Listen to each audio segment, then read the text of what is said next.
My calendar face. Allegiance to the flag of the United States of America and to the republic for which it stands, one nation, under God, indivisible, with liberty and justice for all. Jim, I'll never pick on you for hand sanitizer Jerry, nice the vest. hallway again. I got nailed. You could taste. I knew I wore it. My sweater was too tight. Feeling it? I got Nothing for non-public at top. Public comment? Seeing none? Any communications? Maybe we could invite Mr. Kenny up to the Sure, grab a table, chair and slide over there. remember? Oh, of And course, that's the reason. I think there are just enough of the board members here, so we're going to. Oh, did you hand me this? Yes, please. And I think the same here. How you doing? Good, how you doing? Good. Obviously, we have some new board members who don't know you. A lot of new faces. Should we do intros? Would that help? Maybe we should, if we can. Hi, I'm Marie D'Agostino, Business Administrator. Connie Moody. Jen McCauley? Chris Terry. Bob Willett. Tracy Gold. Sandy Johnson. Jerry Gregoire. Priscilla Colbert, now the school board secretary. Actually, I was- Director of Student Services. And I'm Jim Lamprone, assistant principal. Okay. So- I'm John Kenny, and I'm sure you all know who my brother is, and you don't know Joe Kenny? Oh, is that your brother? Yeah. Neat.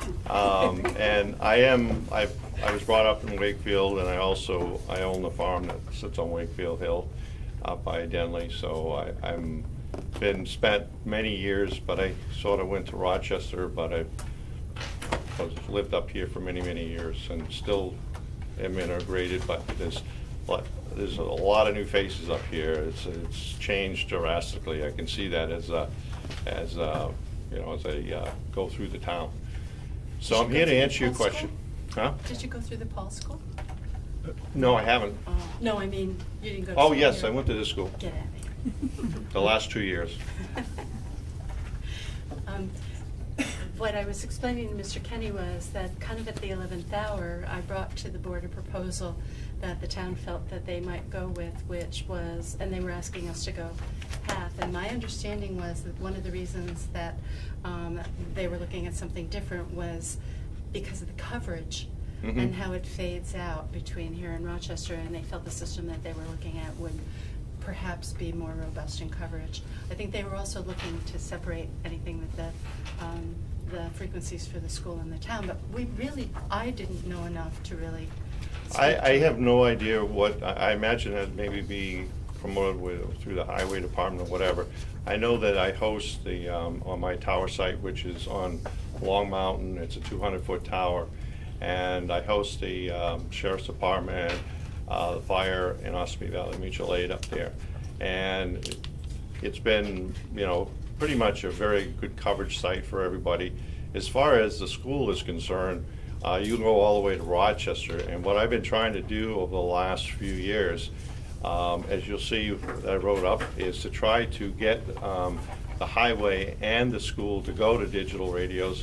I was able to sell digital radios, which you have in the handhelds in here, but I was never able to get them to convert all the buses over. So we were trying to do it. I was working with Tim at the time, to a little at a time, till we got to a point. But with all the changes and everything, it just kind of got dropped on the wayside. And but my site, I have digital repeaters up there already. I completed just the whole town of Madison, not the whole town, the whole school department in Madison is working off my Mount Whittier site in digital. And they're totally on a digital system. So I don't know what you were saying about I can't do digital. I've been trying to get them to do digital for 5 years, and the reason for it is that you have a dead spot, down in the Rochester area. It's a hard area. I have customers that actually are on my Wakefield site and are on my Rochester site, so they can cover all the way down to Dover and whatnot on portable coverage. But in your case, the thought was, when I was talking with Tim, was to put a voter or a other system at the school, a smaller system, and piggyback it through the internet, Ethernet, which you can do with digital and you can't do with analog without costing a lot of money. You get into the digital world, there's so much more, as you will see on the sheet, the point paper, that you can do in the digital world. With the digital radios, you can make them secure. You can go one-on-one calling. The audio is much clearer, and there's just on and on you can go. But the biggest thing is you can link. A good example, I'm an amateur radio guy. I don't know if you know what that is, but an amateur radio, as far as a ham operator. And we have a system around the state right now, and I can literally go out on a handheld here, talk right in my Wakefield site, and go around the world, but mainly go around the state with this digital system. And it's all with repeaters linked together with Ethernet, and it provides a wider coverage. So the thought was we wouldn't even have to put a repeater down there. We were thinking about putting a voter down there, just putting a receive antenna with a voter. That way you didn't have to license it up or anything, and just bring it back.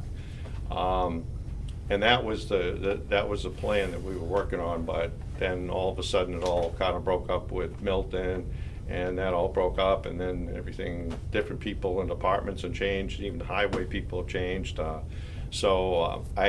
The first thing I heard about this repeater the other night was when I was at the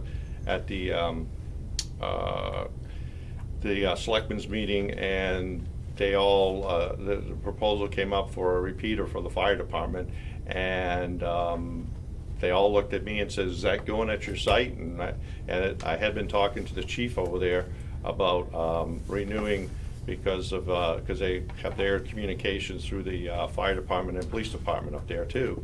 And they said, "Is that for the chief?" And I'm like, "I guess so. I don't know." So they approved. I think it was like $6,000 or something for a repeater for the fire department, which I thought was for the police department. So I'm very unaware. I have not been approached at all. I usually do the installs and sold the highway department radios, but we all know there is competition out there. So I don't know what my competition has been selling. So we're currently using analog. You're currently using analog. You have 2 mobile digital radios in stock that I'm aware of. Okay. And if you wanted to go, you'd have to replace the rest of the radios with digital radios. I mean, the radios I have there, right off the top of my head, are average each are $500. If you were to buy 6 or 12 or whatever, I naturally could reduce that price. But like I said, to me, it's the way to go, because it would help. It'd be very easy when you get to the digital world. It's very easy to increase your coverage area by the Ethernet and the capabilities that you have with the digital world. With analog, it's very, very hard. Jerry, we have some other dead spots too, right? My understanding is that our dead spots are on the East Wakefield area, and Right. pretty much basically due to the topography Mhm. in the area. And it was my impression that your antenna here locally didn't have the capability of digital that would reach us out there. And you're saying if we added a voter?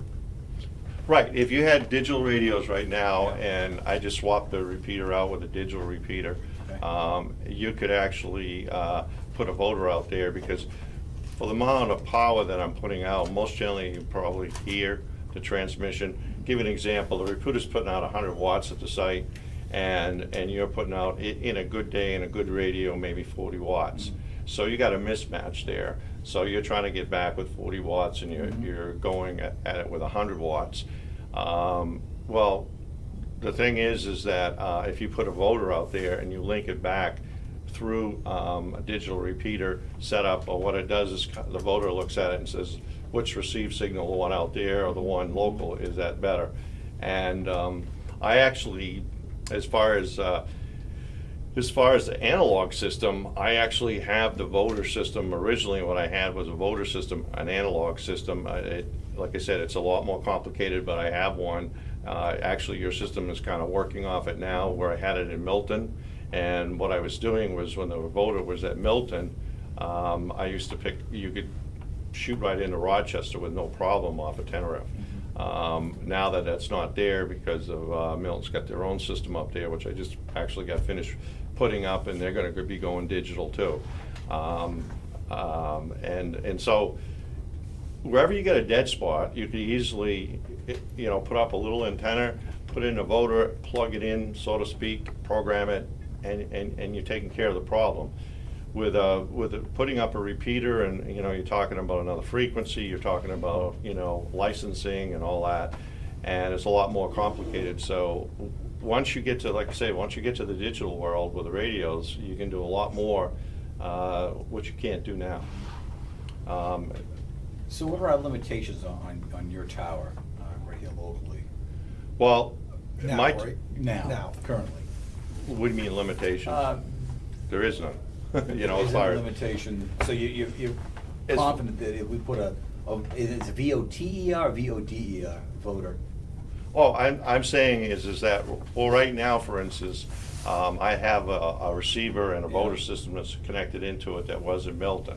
Yeah. Now, I know that if I probably put that out in East Wakefield, on the analog system, that I'd probably clean that up. Or, because with that type of system, I got a UHF link that I'm linking out that way instead of going through the Ethernet, which is a lot cheaper and a lot more. I have to shoot a frequency out that way that brings the signal back on another channel. And it's, like I said, it's a little bit difficult, and it's more costly to hook up when you originally set it up. I just happen to have one now that was from Milton, so it's sitting there collecting dust. But I could actually put that out in East Wakefield, and it would clean, I'm sure it would clean East Wakefield up. Where would you put it? I don't know, we got a town building out there, a fire department, something. That's what we had, Yeah. we had looked at this summer, we were talking about what do we do. Right. Again, my understanding was that your antenna was limited, that we would not be able to reach out there to East Wakefield, and that was my understanding. No, So, and that's what we talked about, we were talking a repeater at the East Wakefield Fire Department, again, to cover that East Wakefield area, so that we would have coverage with the buses. well, Safety you've got, security. well, let me put it this way. To start off with, the Wakefield Tower, if anybody doesn't know where it sits on Long Mountain, okay, it's about, I believe it's about 1,200 feet elevation on the ground, and you got a 200-foot tower. Now, one of the things that I have put in place is a combiner system, as it explains in that point paper. And what the combiner system does is usually, the telecom guys take the top of the tower.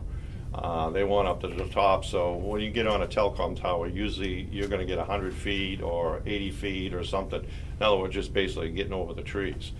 Well, in this system here that I built, I have a antenna at the top of the tower with an amplifier that comes down for the repeaters receive, so that I can pick up that those 40-watt mobiles a lot better. And it also helps a lot with the portables if you're using portables. Believe me, the sheriff's department, the chief, not this chief, but the chief before him, both of them went nuts with their portables and could not communicate in this town. It's a rough town, it really is, for the mountains and the hills and whatnot. But anyway, so they went with a repeater, and that cleaned up the part for the sheriff's department. And then years ago, we started out with the fire and police, and we used to have actually the buses and the highway, everybody was sharing it, and the fire and police said, that's enough of that, we can't deal with that. So they went and they got their own repeater and their own frequency. And then it was just the highway and the bus sharing it. But the goal has been for the last 5 years to go, you talk to Tim Eldridge, it's been to go digital, and we've had several meetings and discussions on it, and to basically, because you get, I don't know how much further coverage I'm gonna get to Rochester, but I know going digital, you're gonna get better coverage down there. You're gonna get clearer. I've got quite a few, let's put it to you this way. I put digital in a lot of schools and some buses now, and I have not had anybody come back to me and say, boy, that digital stinks. But the biggest problem I have is firemen and policemen that use P25 on their cruises right now. They try to compare P25 to DMR, Motorola Turbo, whatever you want to call it, and it's like night and day. It's a lot clearer than P25 as far as the way it sounds. It's a newer technology than P25. P25's been around for 25 years now. So I mean, it's and the DMR came out in probably 2008, 9, 10, somewhere in there. So it just got that much more technology, and it sounds better. But realistically, I know it would be, if I was sitting with you and I was having a problem with a coverage area and you were on digital right now, I could very easily fix the problem.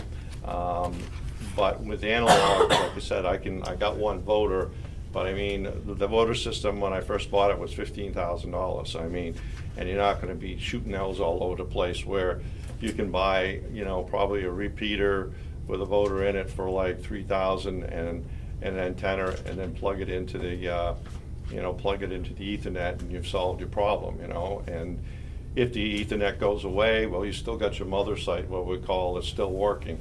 But as I did in a point paper there, is right now you have the benefit of the receive off the top of that tower at 200 feet, and the transmit is at 120 feet. And the building, another thing that a lot of people don't look at, but it's a concrete secure building. It's not a shack on the side of the building, side of the mountain somewhere.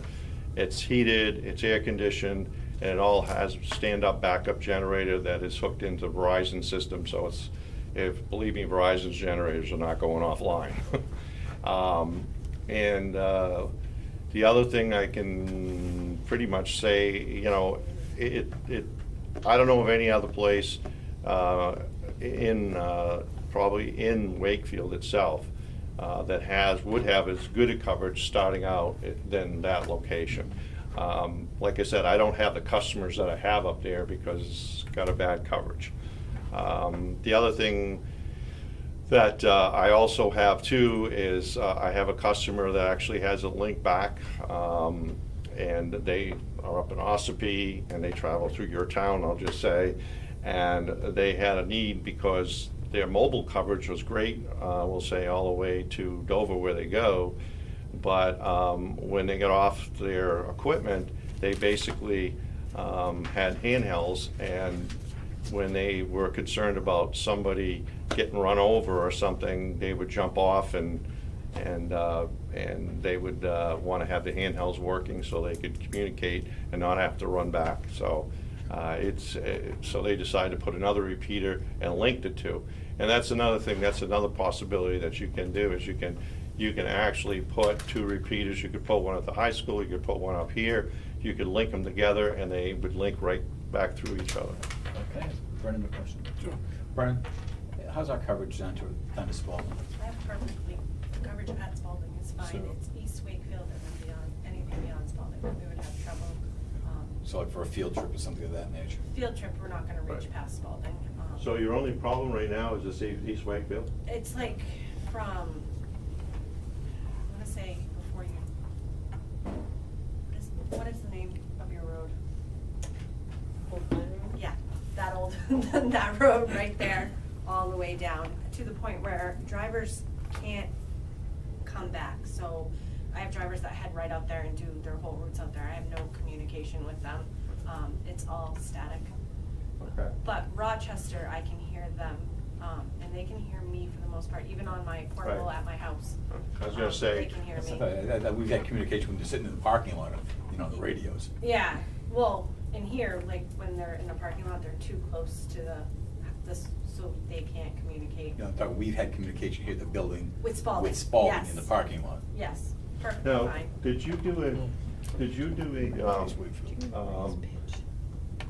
where you have the rough spot is down around Great East Lake, or is? It starts like It's all digital. by, Pine River Pond. Balch, Balch, Pine River Pond. Pine River Pond, in the 153 area. It's extremely hard to communicate, with the drivers on their radios. Okay.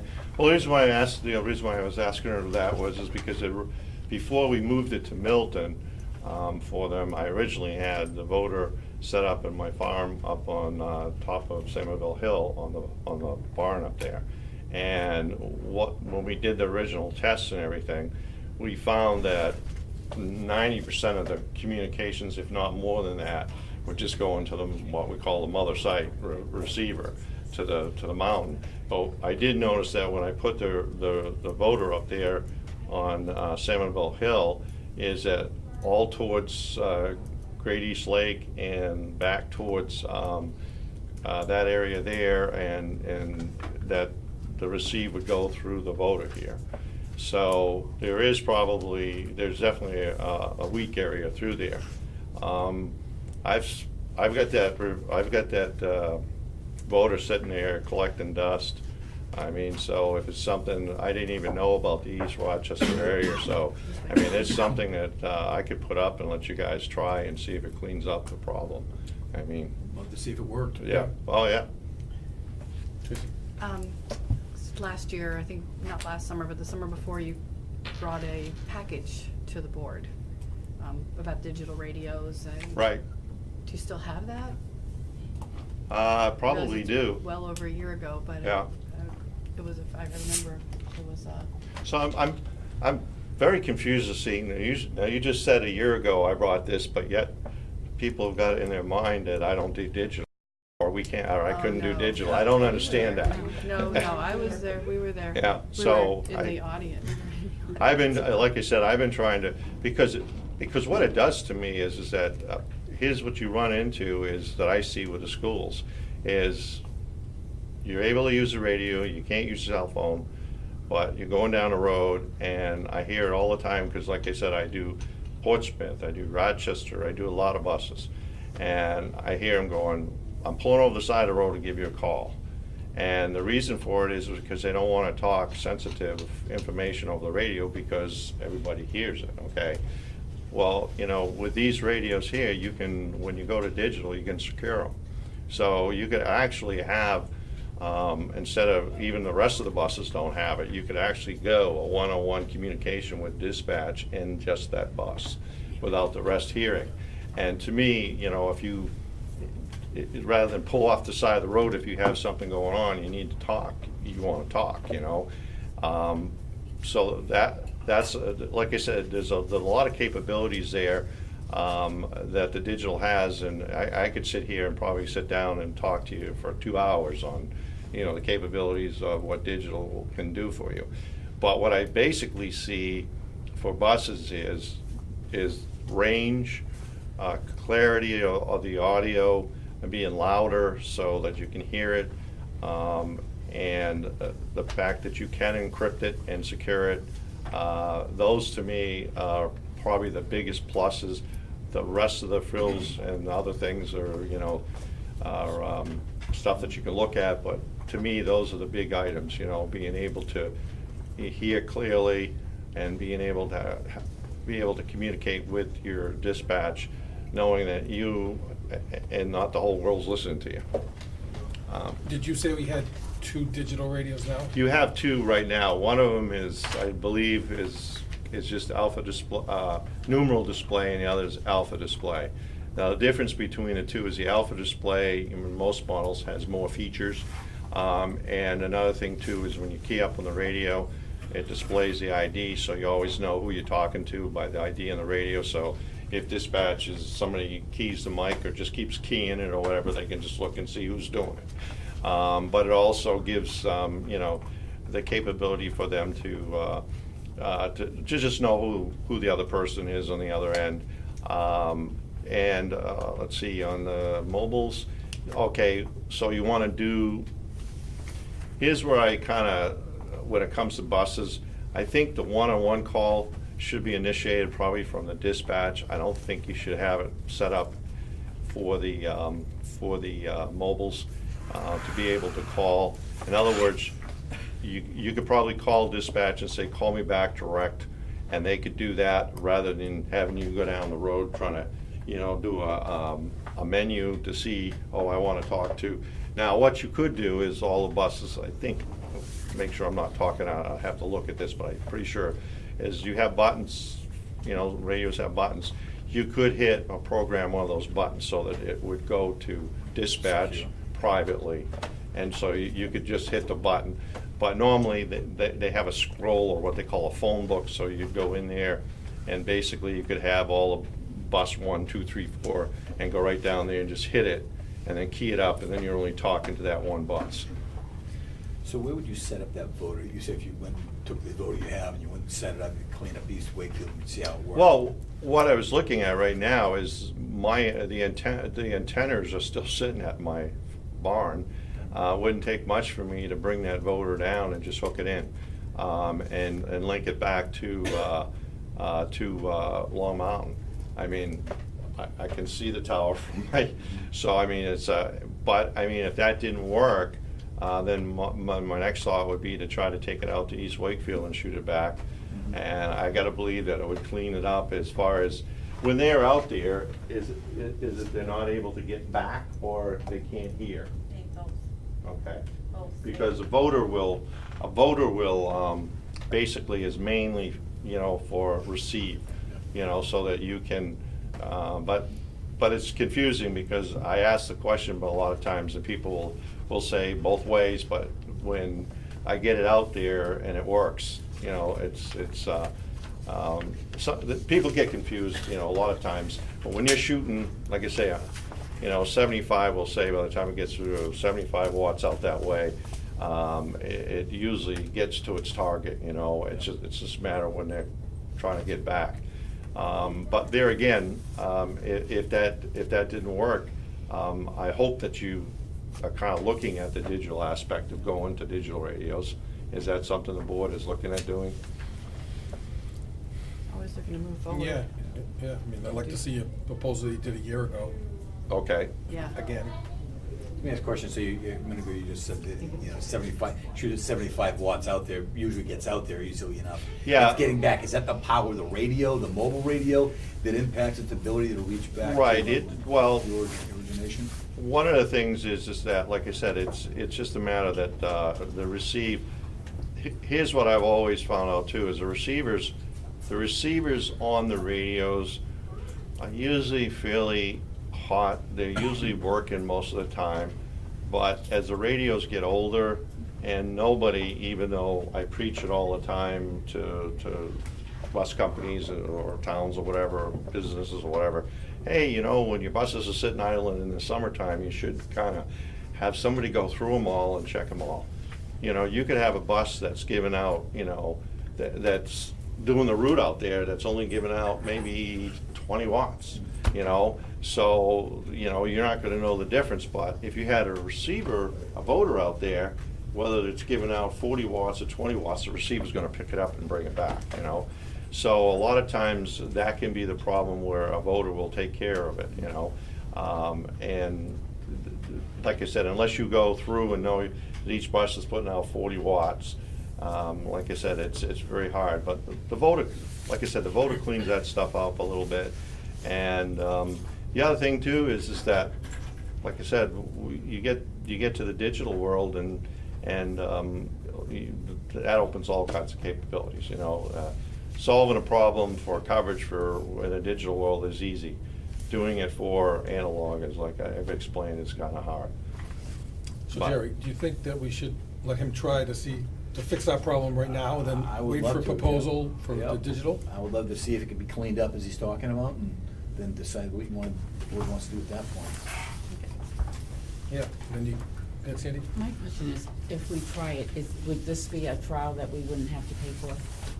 Well, I'm not gonna charge you for it. I mean, like I said, when it comes to the town, I've always tried to give everybody at the town a fair deal. I'm from the town and whatnot, so I've done many hours doing free stuff for the town over the years, and I'm not gonna charge you for something like that, no. Appreciate that. I'd love to see it happen. Okay, thank you. Cool. Thank you. So you'll get that proposal back to us, the one? Oh, yeah, I'll look it up in my files and whatnot. The only thing that I gotta look at is that whether that proposal was for Vertex radios or was for Motorola. Yeah, I'm sure it's changed, it's been over a Yeah. year, so. Well, no, it's just Vertex is gone, so So we have now with the Vertex. right. Well, most of yours are Vertex, but like I said, pretty much so. Motorola bought Vertex out, and they just basically told us, they said, hey, either sell our product, or nice knowing you, so. I guess so- if you let me know when you set up, we can try it out and see how it works for us as Yeah, well. is there a specific place that you know about out there? To put it, No, I mean as far as the bad coverage. bad coverage, it Yeah. starts at Spalhawk Terrace and goes all the way down to Province Lake. It gets worse as you go down to the lake. and So then- Burleyville through that area?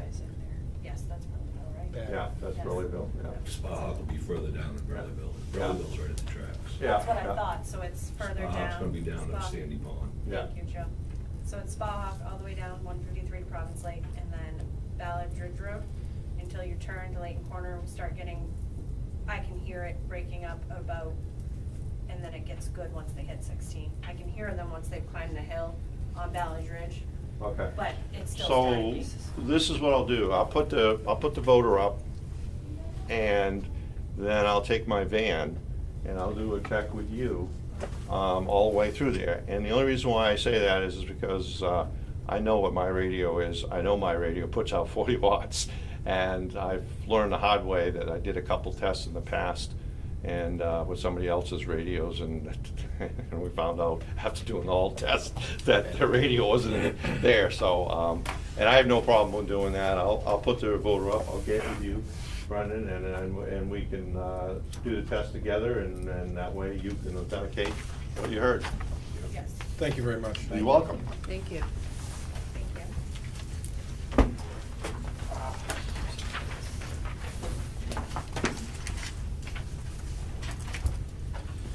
Consent agenda. Anybody have anything on this? Do you want to make a motion to approve this consent agenda? I move to approve the consent agenda. Do I have a second? I'll second that. All in favor? Can we have Aye. discussion first? Oh, go ahead, discussion. I had, Actually, I have something. two questions. One was on the manifest. When I was going over it, I saw that there were food charges while people were traveling. I wondered if, do we have a limit that they can go to, or is it, we just reimburse them for anything? Were they It was were they were traveling in the students. 4,000s though, what's that, right? Oh, yeah, it's the grants. They were grants. Okay. Right, so grants, And then the other There one is a was the, limit. I'm sorry, there is a limit too. okay, there's a, and then the other thing was that on the minutes to, the teacher, school board workshop that you had with them, it said that, 11 years ago, the school had, 7 type, you're right there. but it also said that they thought that that at that time we had, classroom aides that were regular aides. When I worked here, all of us were special ed aides. I don't remember any regular classroom aides at that point. So that was the only error that I found in that good, one. that's good to know. Tracy, you have something? Yeah, I do, I'll say. Except that's, the Kingswood Live, I want to let you all know that I did send a message out to 8th grade parents last week to remind them that December 1st deadline for the Kingswood lottery, or the, other than Spalding lottery. Yeah, the thing I had was the area agreement meeting that we had in Rochester. My name was on the agenda that I was there. I was not there. That was changed on Oh, my okay. copy. I just, That's- it already just says me it out. reading it. She's always trying to put you places. Yes. Put you in your place. Actually, do it. Go ahead. No, it's up, Bob. All right, thank you. Really just a comment, in the area agreement, the meeting was very interesting, and I just wanted to state that Spalding will or can separate out the data and scores for our students, and I just was hoping we could do that going forward. That's it. I think we left there with the feeling that we should be tracking more, and that they were absolutely willing to do anything we wanted them to do. But that At we the should- meeting. Hmm? Yeah, at the meeting. That's good news, yep. Is that in there though, Tracy? Yep. Okay. All right. Anything else? I have a motion, a second. All in favor? Aye. Thank you. Reports, superintendent's report. My report this time was on technology, as we're building the budget, this is an area that we're going to spend some time trying to be thoughtful about how to move forward. But we have made some progress. Maine State finally moved our food service software from their computer on SAU 64, and it now is back up in the cloud. We do find, though, that we still need access to the server in SAU 64 for the older data, and I'm going to have to petition them to be able to use that connection a little bit longer until January. Can we get it I will out? be doing Can we just that. get it out? No, there's historical data that we would be able to hook up to if they would allow us to do that, now that we have our own. So I'll be working on that. They have completed the installation of the Wi-Fi, and I heard, I don't know if Jerry or Mr. Lampron can say that it is noticeably better, but that's what I heard. It was faster and. Well, what I can say, I'm pretty busy today. We did say, when we talked about it earlier, is we haven't heard anything bad. So right now, at this point, I'm kind of holding on. That is the positive. No one's complained about the lack of coverage, and so, we'll probably be able to talk more Good. about that with teachers later on this week. Good. And then when we were talking about going to the expendable trust for the SAU to do the server, it seemed like it was a sizable quote, and we wanted to make sure that we didn't have another option. So the other option was suggested was the NAS system, and Mr. Polizzi, who is our liaison with Maine State, did an excellent job in explaining the NAS system and that there would need to be backup, which is only provided by a few companies, et cetera, et cetera. What I also found out was what concerned me was the cost of the server. And it turns out that the server is actually only $8,000, which is exactly what I thought it would be. And the remainder of the quote for the server is actually installation. And it's not a straightforward system. It really does require some expertise in installing it.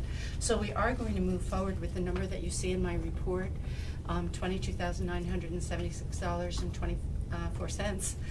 This is the backup server. This is installation by Maine State. It's backup for the server. So we back up the server, which backs up us, and then also 3 replacement computers. So I will be signing that with Maine State tomorrow. I understand it's going to take them about a month to actually get it, install it, and then we will have backup for our files at the SAU. And then I just noted some things that we really need to think about, moving back to PCs, perhaps Chromebooks. Maine State staying as our network administrator. We know that their rates will not go up for next year, and they have been very responsive in helping us move forward. What technology support we need at the Paul School. Do we need what I call boots on the ground? We're going to be looking at our inventory of computers for students and staff to determine a replacement schedule. You can see the bullets. Our other technology devices, do we need smart boards, network printers, staff requests, and then reviewing our digital communication system. Chris, I have a question, but, Sure. so the 22,976, that's including the 3 replacement computers? That includes the 3 replacement Okay. computers, and the server, the installation, yes, and backup.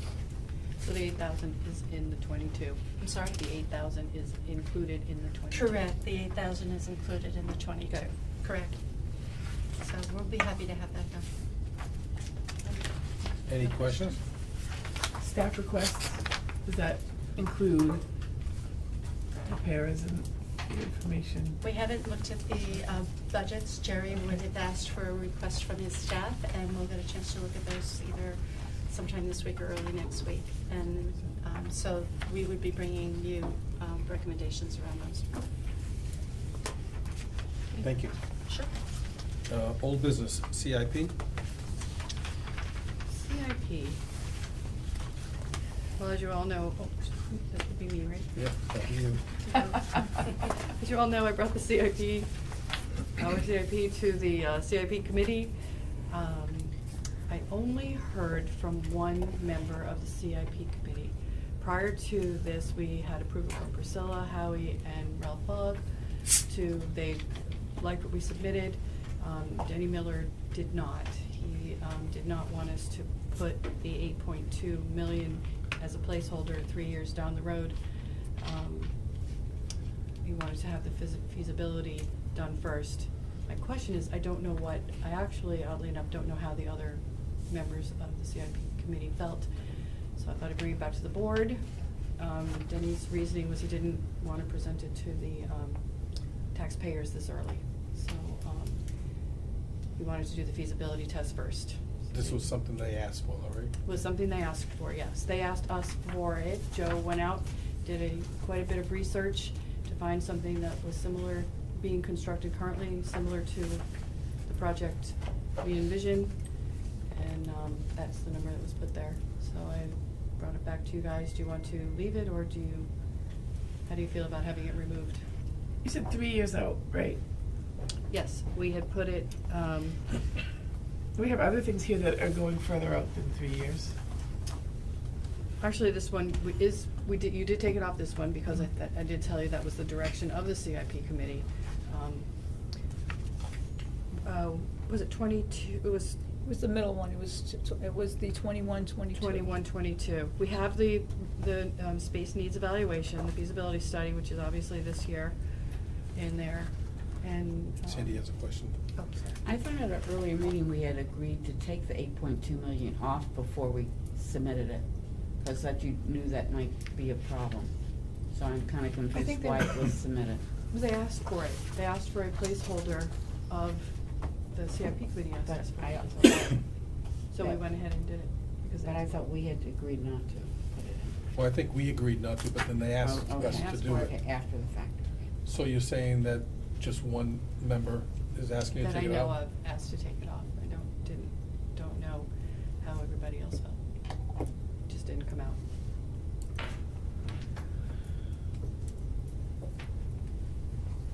Well, since we really right now don't know what we're gonna be doing.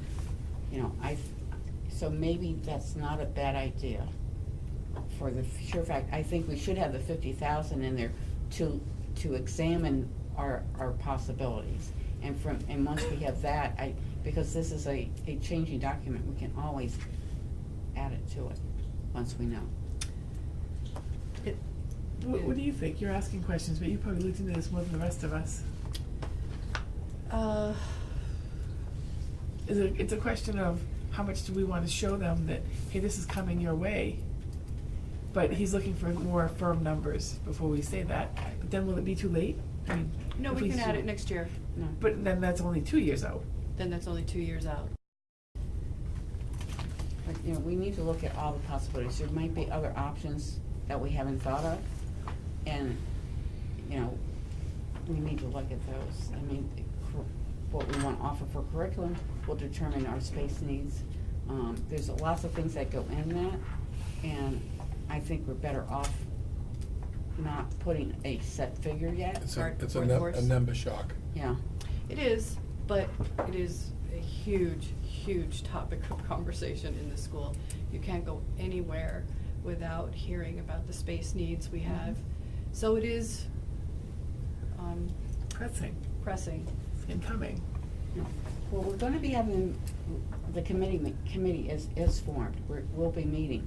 So at this point, I would rather wait and see where the committee is looking at before we go forward on a firm figure. I do think giving the 50,000 for a consultation to see what we could do is a good idea. So I think we'll wait 1 year and then revise the CIP next year when we have a firmer number. How's that? Are we gonna be called on the fact that we're bringing it in late? No. CIP We've been is on- always a No. changing. I know, but it's a big number. document. I mean, it's the biggest number we've got. So I thought the point was to Prepare. get it out there, unlike the trucks that we had to buy and the, whatever else is coming our way. I thought the idea was to get it out there to make the taxpayers Trucks, you know aware. you usually know what a truck is gonna cost. This is We didn't know a- that we were gonna buy 2 of them this year. Yeah, You know? but usually you Trying to know avoid what that. what it costs. This, we're not sure of yet. I think, I would rather be cautious than to set it out there and something, what if what we comes even more than that? I do think the board has done due diligence in providing information to the board, whether or not they accept to use it, how they wish to present it to the residents, and I guess at this point, how they wanna handle it. So does that mean I'm we leave okay it on with there going. and they can edit it, or just? I believe it is off Okay. at this point. we wanted to put it on, I would have to go, when I go back on the 29th, I think it is, to say, we'd like it back on. But I do think we have informed them, we have done our due diligence to share our needs with the CIP, and next year I think we could be more accurate. So. If everybody's okay with that, then do we need to vote on that one, about removing it, or are we set to go? Yes, because it's like the 6th time we're doing Okay, this. okay, we need to vote on it, so. And we'll make a motion to. I move to amend the CIP for the recommendation, on the recommendation of the CIP committee to leave off the 8.2 million in the year 2021-22. Thank you. Second? Second? I second. Any more discussion on that? I'm still, you know, I mean, I see that you're saying we've done what they asked us to do, but are they right?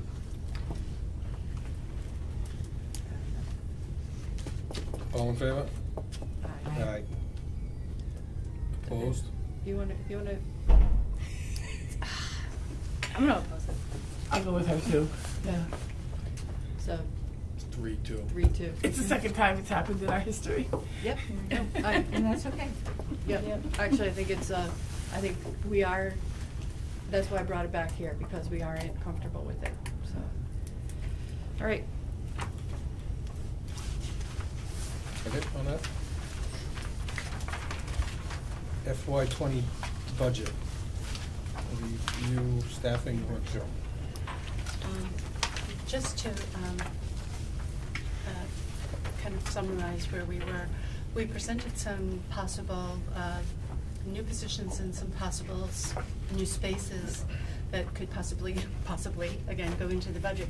But none of those are going to be in the budgets that you're going to see straight through the line item budget that you will receive on the 20th of November.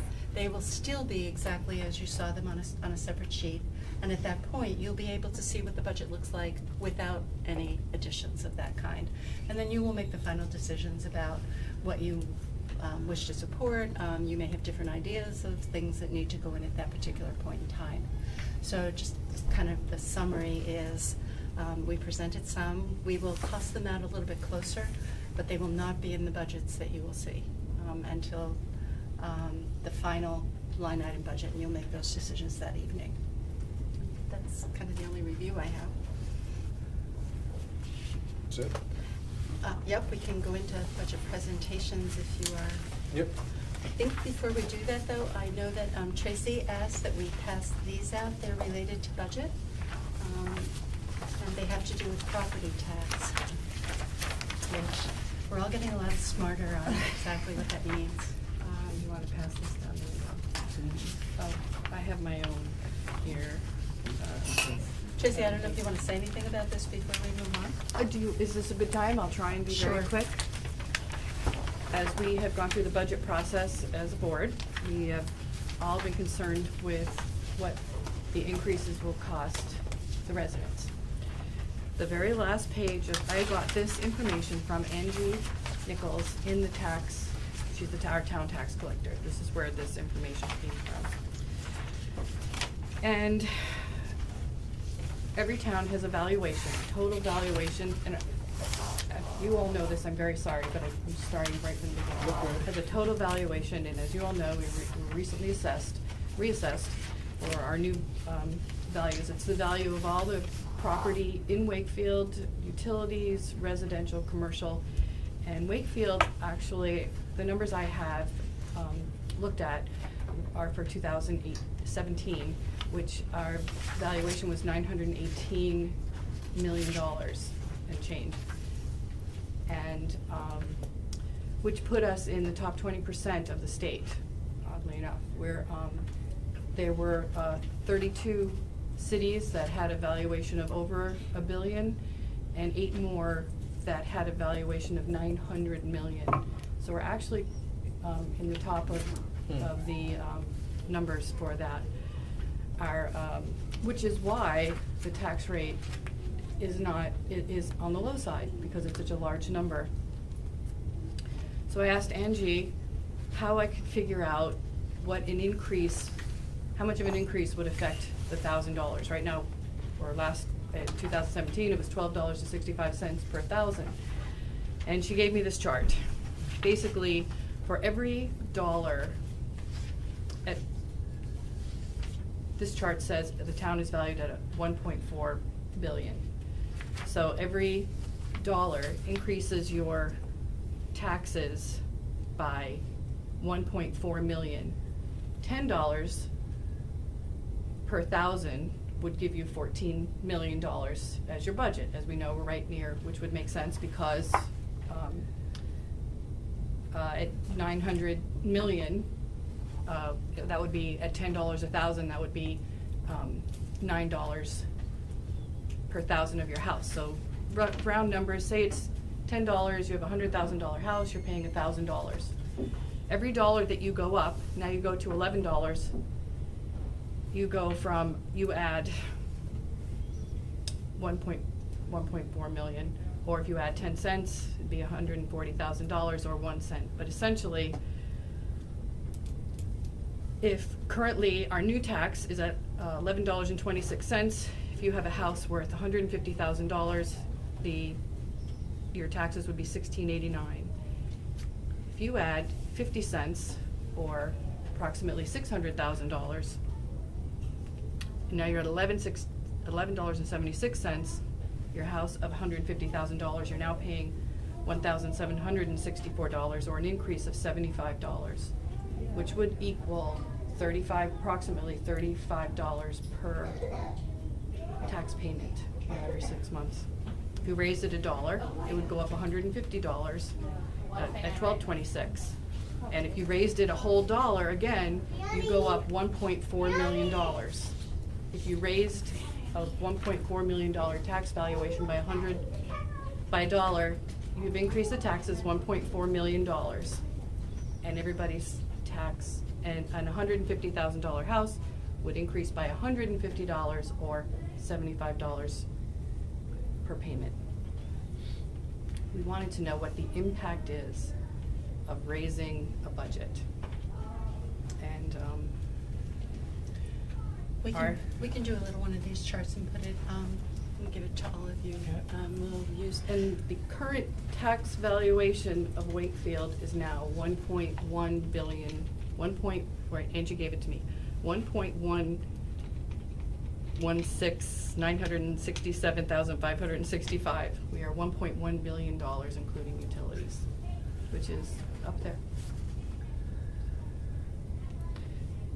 So if we raised, just for round numbers, at $1.2 billion, you raise it $600,000, that's 50 cents per thousand, which was the lower number, which a house of $150,000 would raise you a total of $75 for the year, for the whole year. Did she happen to tell you, or did you ask what the average house in Wakefield is? I went to Zillow. Okay. Sorry, I should have gone somewhere else. Now, don't forget, this is the average, so you're including all of Wakefield, all the residents, those that drove it up, was 199,000, including. That's probably prior to this most recent readjustment, I is my guess. did it just now. No, I just. But how It had said often? real estate went up 9%. It's great. So again, this is not like, that's not official information like it was from Angie. Right. So. Oh, yeah, I gotta check my reevaluation then. Mine went up $45,000. Your valuation? Yeah. Well, not from the school, 'cause last year we only went up 50,000. It wasn't from the school, right, That's Chris? very important to Right? note. That was, It it was not the wasn't, it was school. not the school. No. So, anyway, sorry, I don't mean to, if anybody has any questions, and also this is what started, this you can go get from the DRA, the Department of Revenue, and this just lists every single town, what everybody's valuation is. Oh, and we spend about $5.92 on education when you break it all out. There are 17 towns that pay less than we do, out of 240. 5 or 4. So we have the highest, one of the highest property values and one of the lowest, amounts Spending spent on on- education. And this is from the DRA, it rained a lot, so I did some research. Thank you for doing all that. Yep.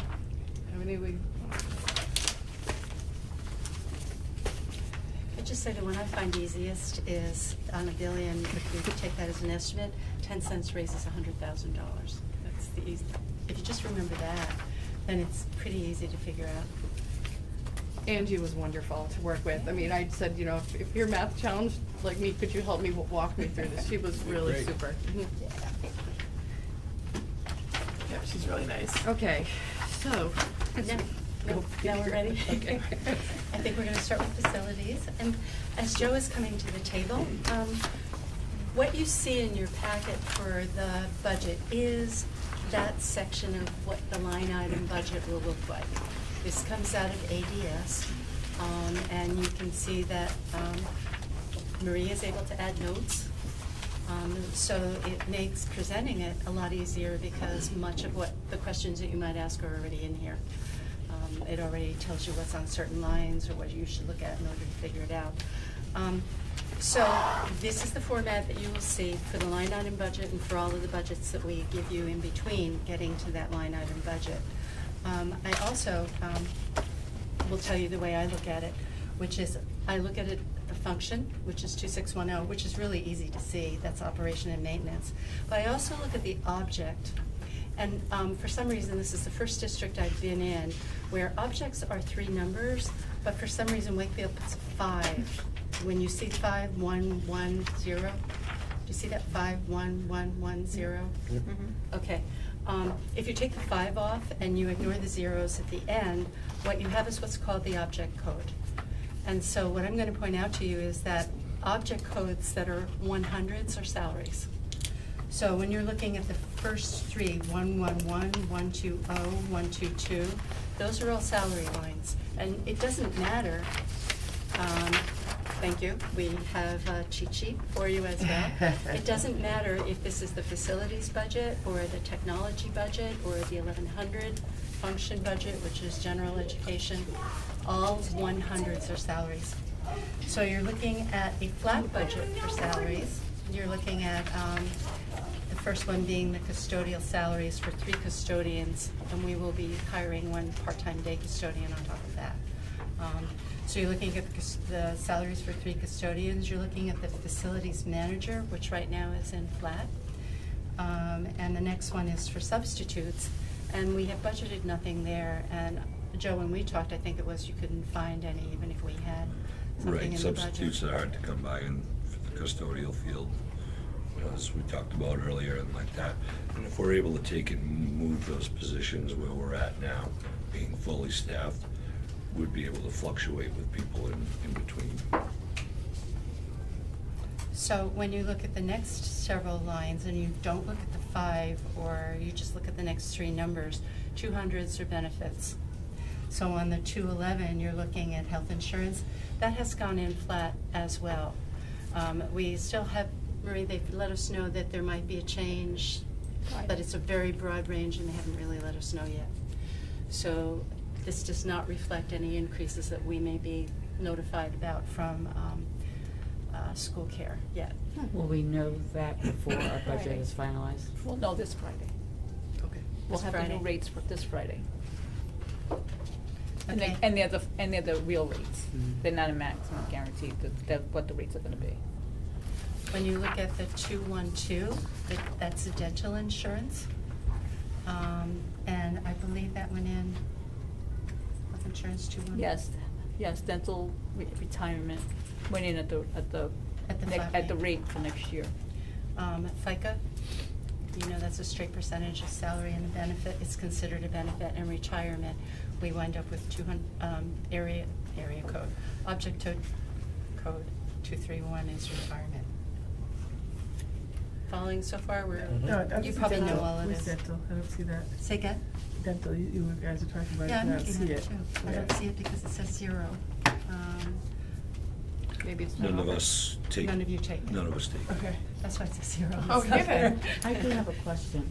Can I ask why the custodian salaries went down from FY 18 to FY 19. Joe, you're, It's based on actual.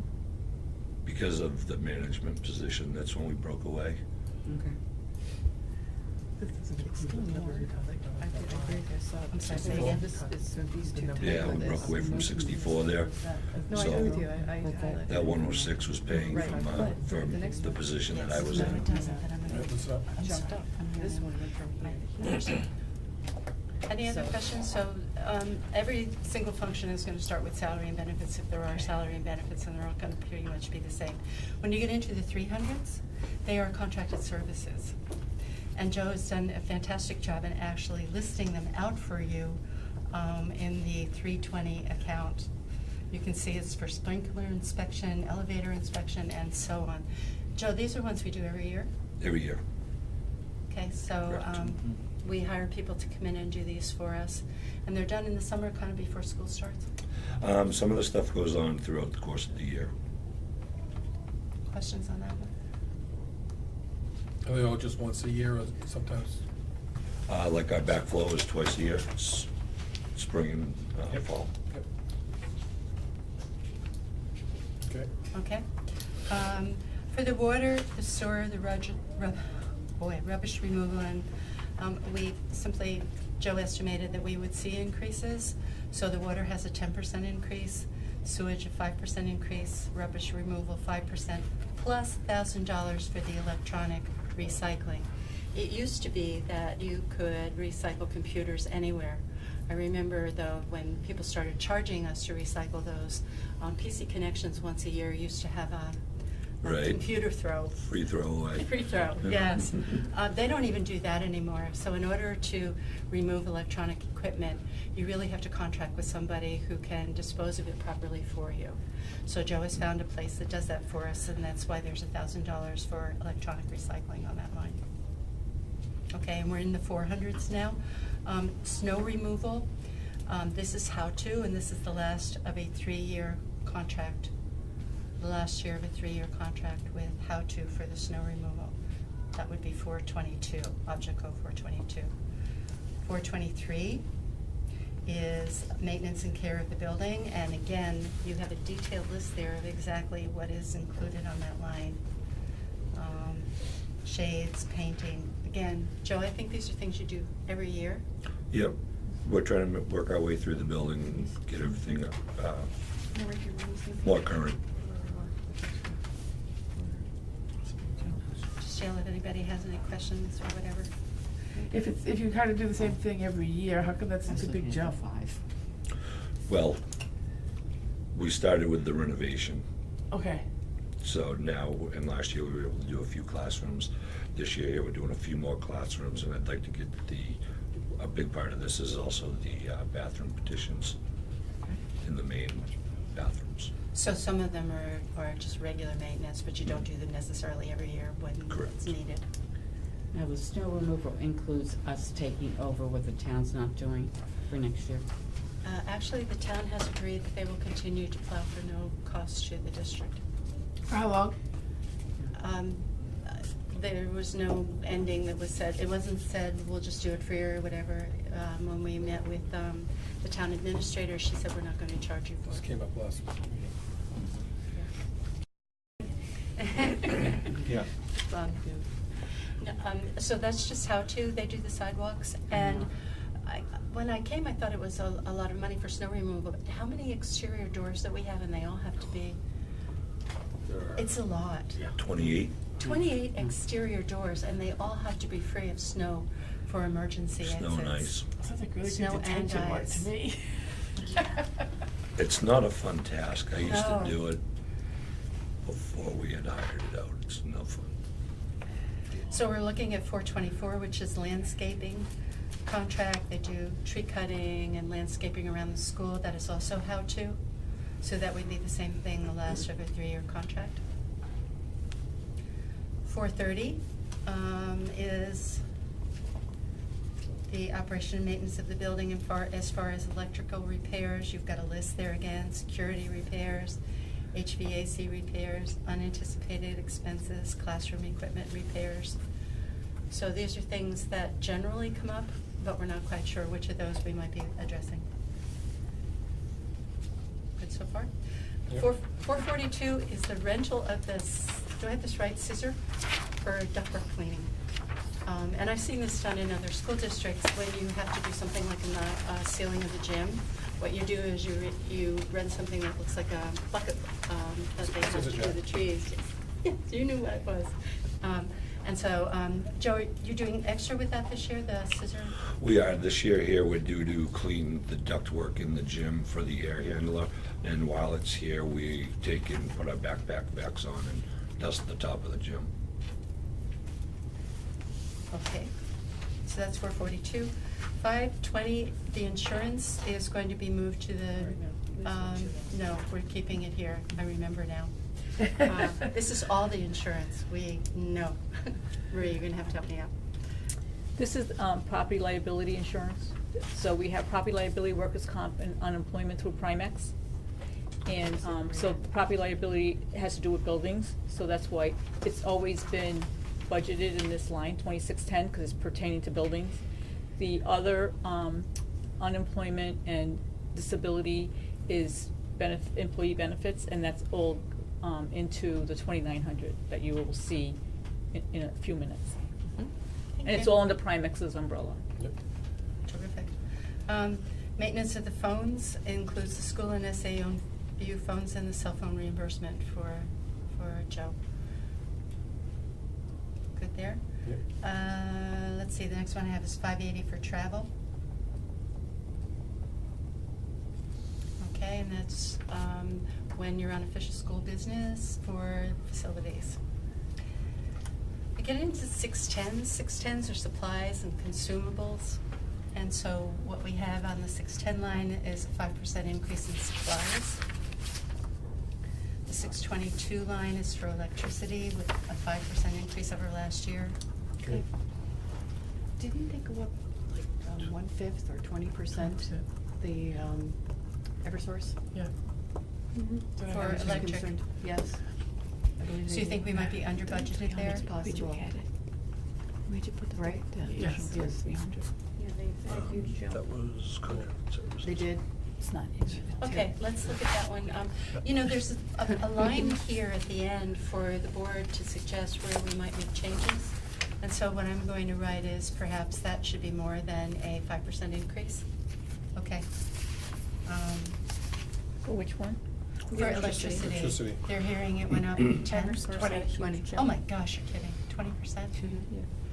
On Electricity. everybody? Yeah. I looked it up when I saw this, and it said residents and businesses.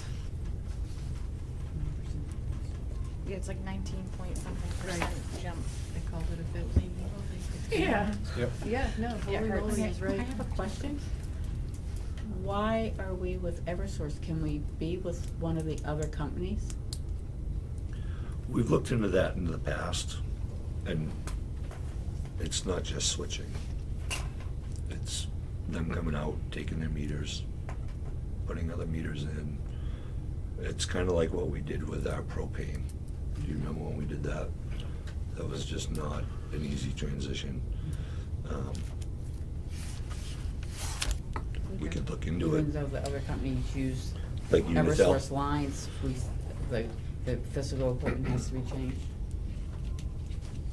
Usually, and I can look into I see. mean, yeah, if it's gonna be a good number, we can, just look into it, see where you are. Yep. Thank you. At this point, though, we'll increase that by 20%. Okay. LP gas is a 5% increase. And Joe, we use LP in the kitchen?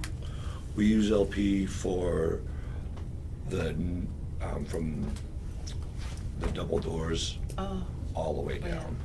So we have two 600,000 BTU boilers that we use for propane, the kitchen, and then we have a small tank for science.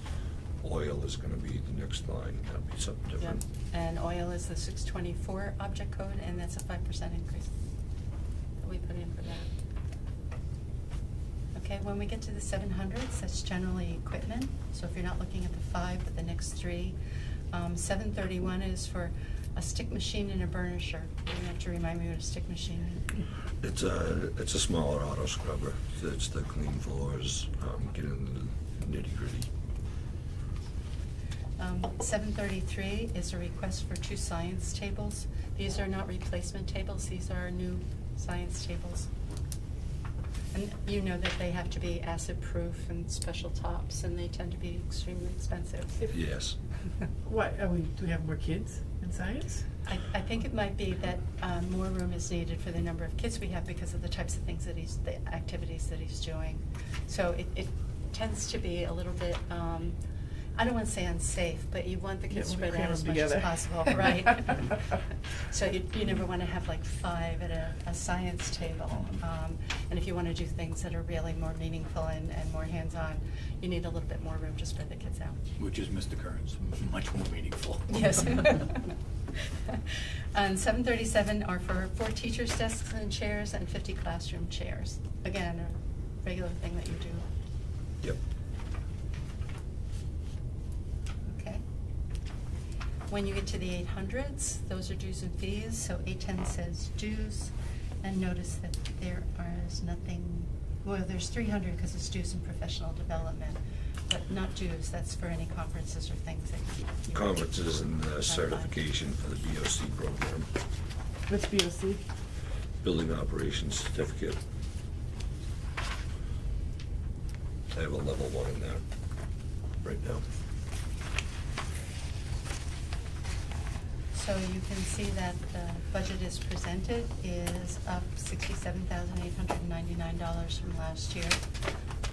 And when we put the 20% in for the electricity, that's another, I put in 5, 15, another 7,000. I didn't get that. So we'll be over 70,000 increase on this budget. Any questions, observations, suggestions on this budget?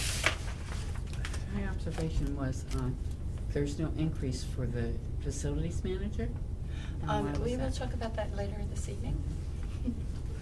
So did you Briefly. get estimates on the gas I and hope. the oil? I'm sorry? Yeah, pay attention to this. Well- I'm kidding. 'Cause, did you actually get estimates from the gas company and fuel? 5% doesn't sound like much, like they're going up. Usually that's the norm. Okay. Every year, it's usually a 5% increase Okay. is what is the norm on that. When we were back, when propane 2 years ago went through the roof, Yeah. we were in trouble. And then we've kind of adjusted, and that's what we do, is we check to see what we think that it's gonna do as a commodity, because it is on the stocks as a commodity. It's gonna fluctuate. Total of around 70,000 increase. Yes, and there were some extra projects that we did not put in here right now.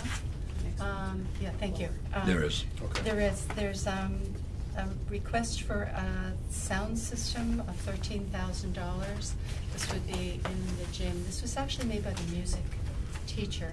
Yes. But it wound up in your budget because, I would probably be seeing over most of it being coming in, being placed, making sure that everything was taken care of on that end. and then a vehicle, a request for a vehicle, and the amount that was requested was $5,000, thinking that perhaps Mr. Williams here might go to the, do they still have the auction from the state? It is, it's the state auction. Right. See if there's something left See if over there's over something there. left. What are you talking, like a pickup truck? Yeah. He's like a Anything. little Ranger, anything. I'll take anything. Anything. Take a pogo stick, I think. You can't fit it. 5,000 will buy a lot at an auction. What's that? So 5,000 will buy a good truck at an auction. I'm hoping. Hey, you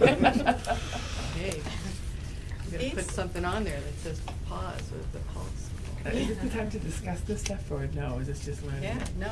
All right, just a heads up on the sound system. We talked to the music teacher, and he can't have a play. He can't have a musical. I don't know who's been here and tried to listen to Jerry talk, and then Jim get on there, and it's completely different, and whoa, right? I mean, it's a terrible system. It's outdated.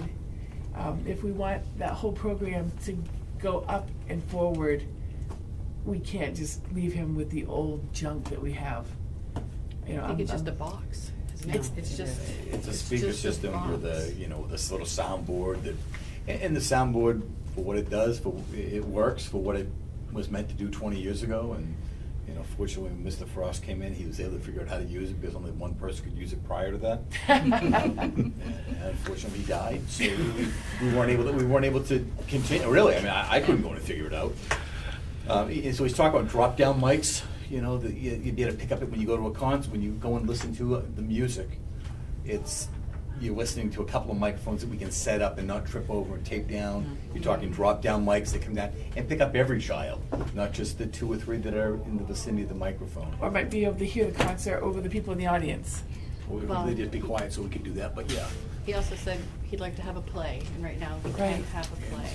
Right, so. And he's very enthusiastic to He get the is. kids involved. And that was the point we made when we went looking for a music teacher, was to have somebody who was comprehensive, that could, you know, put our students when they leave here at the same pace and level when they get to Spalding with their music and drama program. He hasn't played since kindergarten on, and this Very- is like back in the old days. Yes. Very important stuff.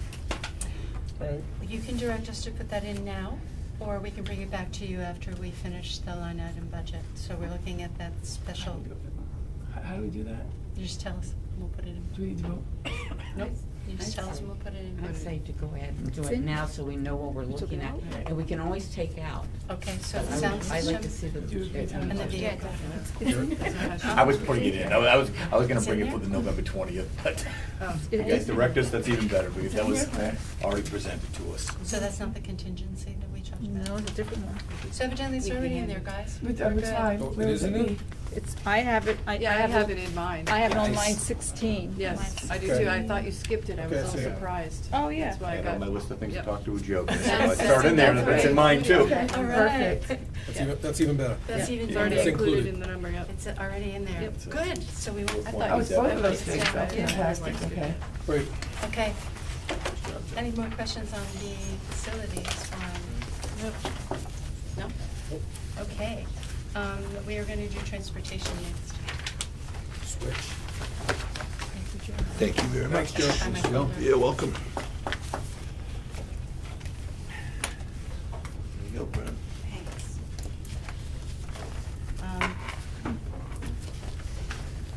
When I met with Brennan, she actually had gathered so much information. We actually have spreadsheets on every bus and the maintenance that it's undergone, so she could estimate how much the maintenance would be when we got to that line. She actually tracked the fuel that was being used from January to June of last year. So this budget had a lot of input and a lot of thought, and finally, I think, represents what we need to run. So I know everybody's probably a little bit confused. Oh, you're not? No, Well, it was page good. 1, this is one of the lines that were modified last year. So, in order to compare what was done previously, I included this in here if people wanted to look back at historical information. So page 1 is what transpired before the conversion. Everything was put into the 2710 line prior to this current year. And then it was split up between 2721, 2722, and so forth. So, but there's no history in those new in the new transportation lines. And that's why page 1 is there. If the board prefers for us to eliminate that page, we would be happy to do so. And you will see the total for the transportation from last year actually on page 2 of the top. At least on mine. Does mine look like everybody else's? Yep. Okay. So all three combined, before we broke out special ed and co-curricular and the like, that's the total that you're seeing at the top of page 2. So it was $592,921.12. Everybody there? Okay. You're going to start again the same way. You're going to see the same object codes, 110, 120, 140. Okay? The first one being the bus manager, the second one being the bus drivers, and the third one being the substitute drivers. This is fluid. All of these are snapshots in time.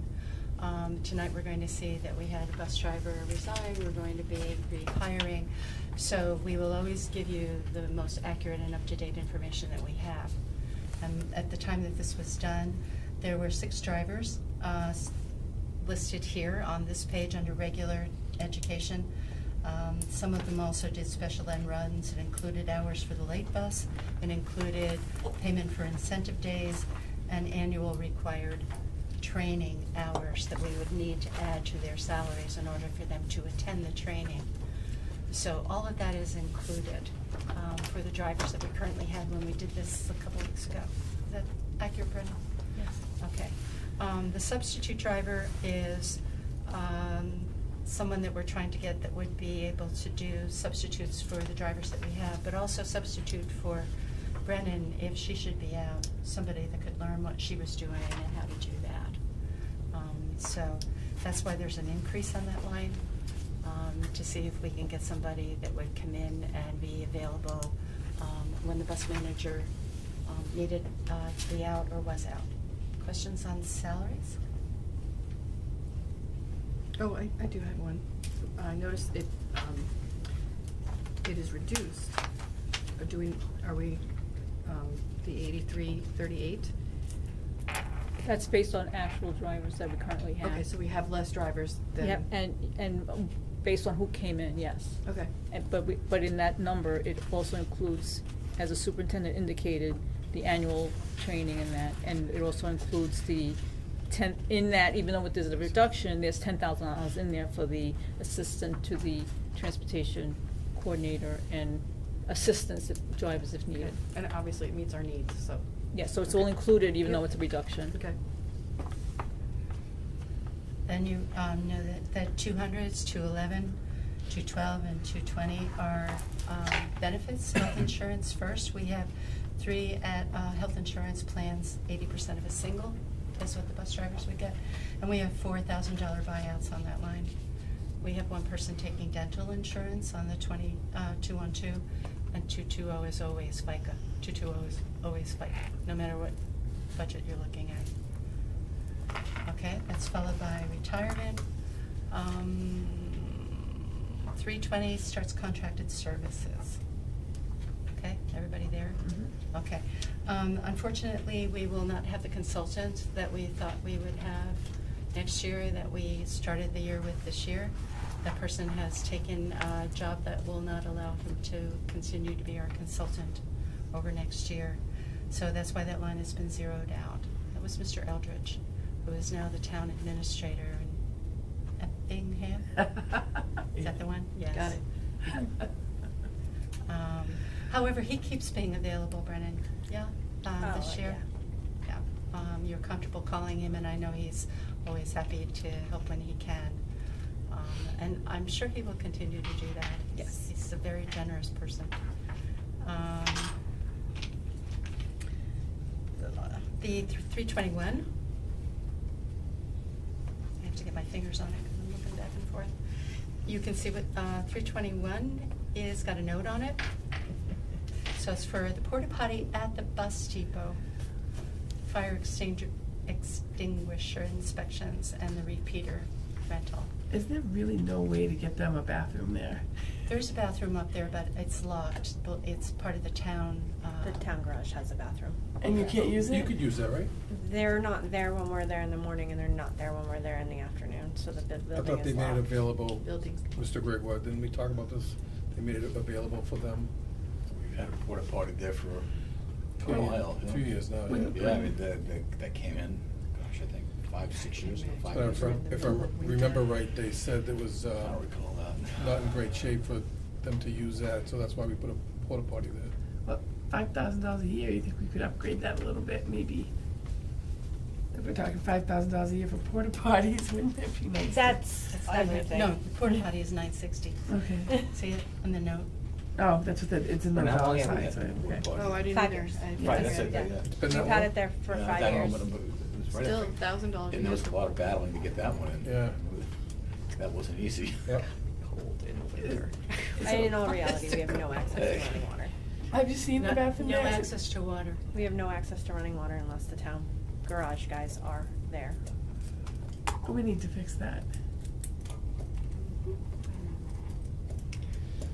I'm not sure we have a recommendation for you at this point, other than Jalil. There was a, Or, we don't even have time to go into it, there was a huge debate about whether or not they could go home or not go home.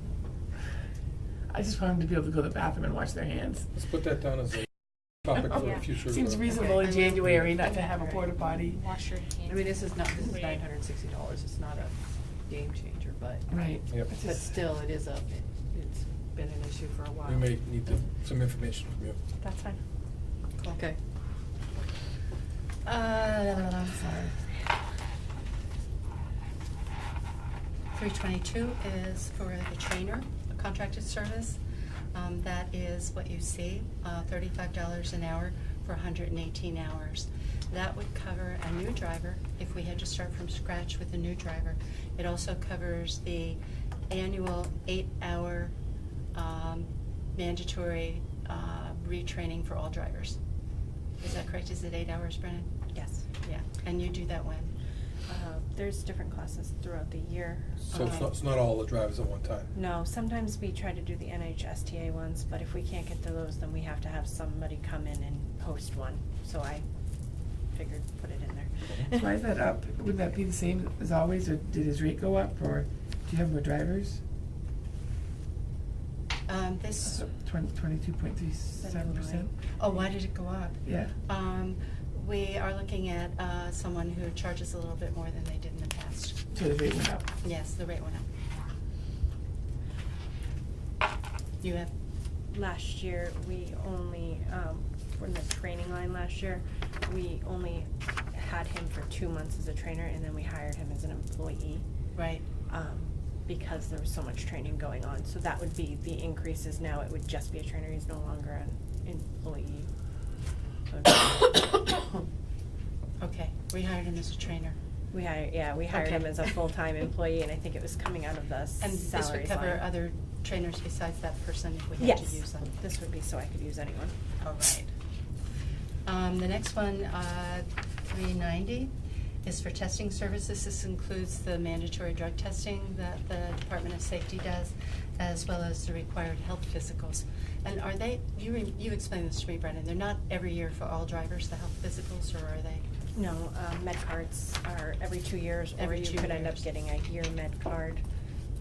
So it's when they expire. Right now, we have 6 drivers that will expire next school year. 6 drivers that will expire, so therefore that is an expense for us, for them to get their med card. Yes. Okay. We're down to the 543s. No, I missed one. 430s, that's why. See, I read that 5, I shouldn't. That line is based on actuals, regular transportation. Brennan, I'm lost. What's this one? Mine doesn't actually say it all the way. I have a question. It's repairs. Oh, So do I. Is Hold she on. on this one or that one? So do I. Okay. Oh, so you're on the leases? Thank you. Thank you. Wait, what is it? This is for bus 17 and 25. Yes, I thought she was one up, I'm sorry. No, That's- the leases are on 443. Yeah, this is not a The lease. line before that, Brennan. I know the leases, they're 35. What do you mean? Oh, so you're talking about the 76,000. 552? I was thinking that was a capital reserve. Mhm. 76,000, she's looking at this And I line. don't have it. Is that It says- repairs? It says based on. Yes, Yes. that's what that's gonna be, it's gonna be repair.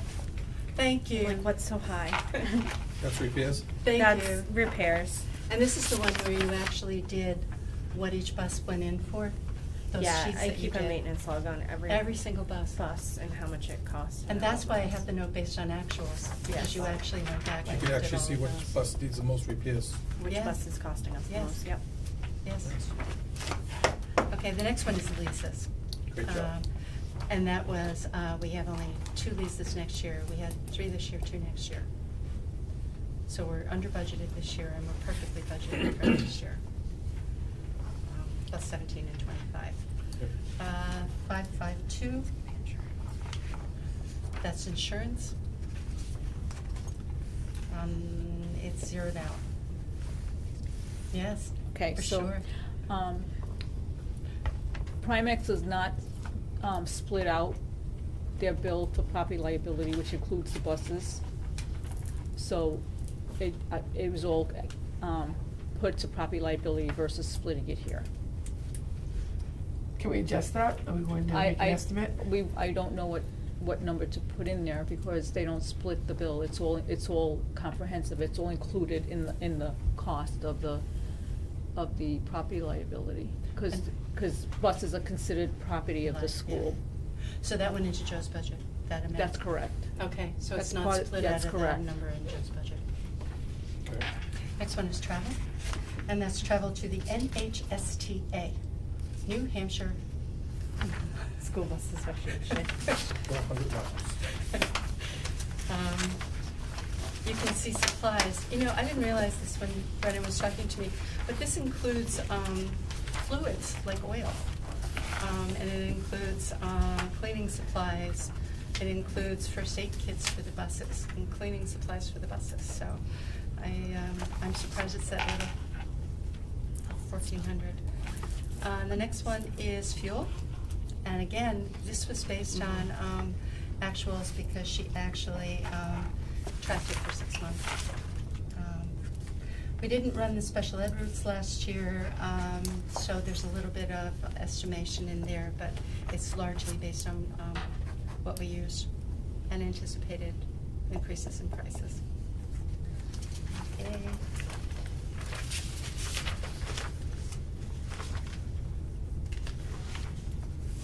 I'm on 650.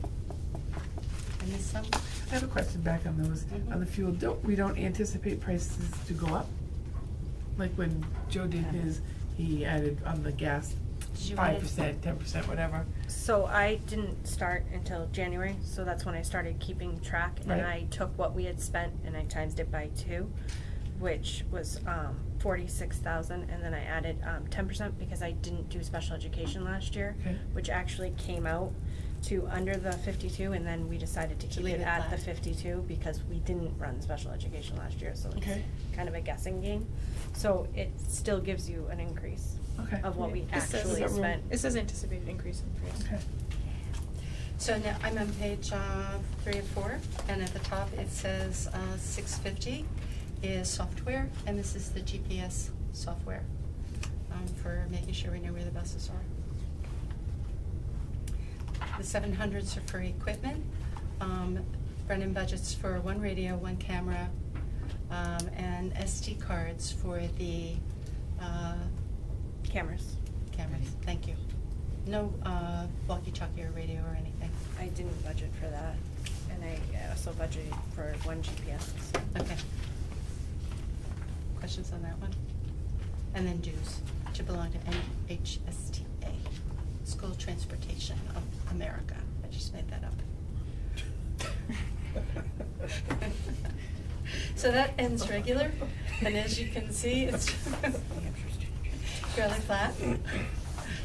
We're up $4,562.35. And feel very confident with these numbers. Spent quite a while making sure that we had everything that we needed this year. So to go on to special ed transportation, you're just going to see the salaries, the 110, the 140, and the benefits for the drivers. What's that? That's all we put in sped. So that's down 16,000. Down, yeah, we're down 16, right? Yeah. Yeah. I'm not sure where you are. Did you say up? For the total for 27, 21? You have a different one than I Yeah, we do, we have a better You one. better get a good one. That's right. We have a better one. We're down 16, right? That's even better. We are. Yes. I'm going to sort of keep my eye on yours. Do you have the same thing? Do you have the same thing there, 12? No, you have down again. I'm going to have to. Steal somebody's one. Here, you can use. No, not still We're all, somebody's. we have the same report, we're all down. Mine's not. No. So I can say that, I can say what's on the lines, but I can't say how much we're down. It's okay, all I'm going to say is it's just salary and benefits. Okay. That's all this But is, it's special down. ed. But it's down. Down. Yep, it's down. It's Yep. salary and benefits, and it's also the insurance, Change in the insurance contracted, went down. Special ed contracted service. Yeah, okay. I mean, it's So down why is considerably, like 27, drivers 25,000. You know, cost for drivers down. Do we not have as many special ed drivers? It's based on actual where we are today now. So need is down. So we need to send- Good, Chris. but is that a Questions on good special idea? ed? You're gonna see the same thing under athletics. Say the You're gonna reps are the see the same. driver's salaries and benefits, and you're gonna see the same thing under co-curricular, which are the field trips, the driver's salaries and benefits. Okay, so most everything went into regular, like the fuel and the supplies and the training and the like, for all the bus drivers. All we broke out for special ed and the other categories was salaries and benefits for the drivers that primarily did those routes. So why in athletic and student transportation, why was there an increase? Because we're going to It's more away games? On athletics? Yeah, athletics. Okay, I so, have so wrong on line 54, there's notes, it says additional soccer and baseball trips. See, we're able to put the notes on all of these lines now to show different, most of it has explanations of why there's a change. Okay. Like to see our kids getting out. Me too. Say that? Okay, Okay. you should know that there were 35 school field trips last year. Brennan actually tracked the number of field trips. Nice. Of course she did. Yeah. She budgeted for 35. There were 30 last year. Can I just speak to the contracted service? Sure. That did go up. So, line 53, we always, even 6 years ago, we always budgeted 10,000 for emergency potential need. This year, we have a student that's transported by the parent, so that's a contracted service, so it's increased for that. Okay. All right. Questions, comments, suggestions, anything you would add, subtract, We have a multiply, divide? big chance of having that not work because you can't tell because somebody could just move or move in or move out, right? Right. Do we put any, let me check the notes, do we put any percentage in for like contingency for Like a that? buffer? Yeah, The 10,000 is a buffer. it is? Yeah. Okay. But, so we increased it to 22,000, and the parent transportation is costing Wakefield a lot less than if we got Sure. a different kind of transportation for this student. Right. But the 10,000's always been kind of a buffer for us. Okay, Yeah. because you could go up or down, right, Yeah. depending. Yep. Thank you. Great And work, if I great can work. just say that Brennan did a great job in the last 3 days getting special ed transportation fixed for us at a very good rate, so she really did a great job. We're gonna do school board and SAU next, I believe. So overall, this one Is down. down like 38, almost $39,000. Yes. Okay. Yeah. You put it somewhere else, right? I think we did. No, what I mean. So, under SAU, when you see the 2310, that is the school board. You need to consider whether you want to increase those salaries. I was thinking about that. Hourly? Oh my God. You are underpaid. Most school districts pay quite a bit more than that. I can make a recommendation and just write it in there for you if you like. No? And then you're going to see, this is flat. This just came out of, with one exception, this came out of the budget from last year. These are the same lines and these are the same amounts. So we're looking for you, since this is your function, to see whether or not we would be adding anything that you think is missing or over or under budgeted, except that we move the background checks to here. I do have one question. So that's up. The dues, the school board dues, that we paid to the New Hampshire School Board, Mm-hmm. is that's the 40/50? I'm looking at line 14. Mm-hmm. And then we've only budgeted 3,800. Mm-hmm. I mean, they've been fabulous, and we've used them quite a bit. I think we've all gone to bookshop or clinic. I or- haven't yet, but I need to. But, They're fine. you know, it's, do we want to go back to the 40/50, what we actually spent? I looked at what we actually spent this year, and it was the 3760. Really? I thought It's the a check was it's a higher. one-time, it's an annual fee that you pay. Right. But we So went on- if the board wants to change it, you can go back to the 4,050, it's up to you. We went to, we decided to add, there was like a one-time payment of $400 where we could go to unlimited amount of workshops. That was very I do successful. remember that. And I would love to do that again next year. So that So would bring we'll the check. number up. That would bring the number up. Right. But we can check that and make sure that it includes the workshop portion of that, Right, for sure. that was all. It's not significant, I mean, it was like $400 or, but it's already 1, 2, 3, 4, you know, we've already used quite a few, so. I'll check on that. Okay, thank you. I think I've really profited in going from those to those. They were very informative, the ones I've Oh, been that's to. what got me on school funding, which I'm sure you're all thrilled to get. Of course we are. School board miscellaneous is where we would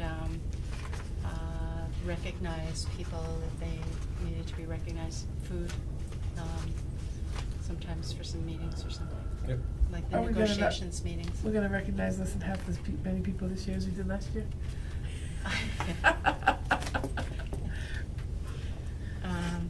Actually, I think we realized today that the scholarship came out of there. And that may not be enough money for miscellaneous on scholarship, because we were wondering about the higher numbers back in 17, 18. So we actually thought maybe this line should be increased a little bit. Okay, to include the scholarship. Yeah, so to include the scholarships. Okay. And honestly, we have been working on these, as you can see, right down to the 11th hour. And it has been a team effort, and so many people adding their knowledge and their expertise to get these together. We just learned that today when we were looking back. So we're gonna add 500 to that line. Questions on school board? Anything you think needs to go up, down, around? We're now, the printing is no longer there, but we believe that's been included on the board district report, which would be the printing of the ballots and the annual report together. Or would we not wanna separate it out so it's consistent? We could have a comparison that was accurate year to year. It could. I mean, isn't that the idea? To be able to look at them always and see last Sure. year compared to this year? Yeah, we I can mean, do that. Same So as on that what are we other one doing? that we talked about. To break out the printing and the board district report so that there's a. It's fine, but this is the way it was budgeted for the current year, and I don't know what the Yeah, why they reasoning was moved it. behind that, so. Why they, yeah, How but we would can you- move them back. Moving back? Yeah, so that. 900 and 1,000, does that work? Yeah. Yeah. So separate back. Anything else? Nope. Okay, under the 2320, which is SAU administration, you'll find my salary, Ann's. There's nothing in the financial manager because we moved that to the other function. So that's why that's been zeroed out. The support staff now includes, I wrote this down, Marie, and I don't think I have it. It's Kim, Kathleen, and that's it. Thank you. So Kim and Kathleen Bordeaux are budgeted on this line. A portion of Kathleen's Portion of position. Kathleen, correct. Are budgeted on this line. And then we've also moved bookkeeper and the treasurer to the fiscal part of the SAU. And so you're seeing health insurance on here, workers' comp, dental, disability. Life insurance, we were under the impression when contracts came over for one of the SAU administrators that life insurance was listed in the contract, but we never had it. And didn't find that out until the end of last year.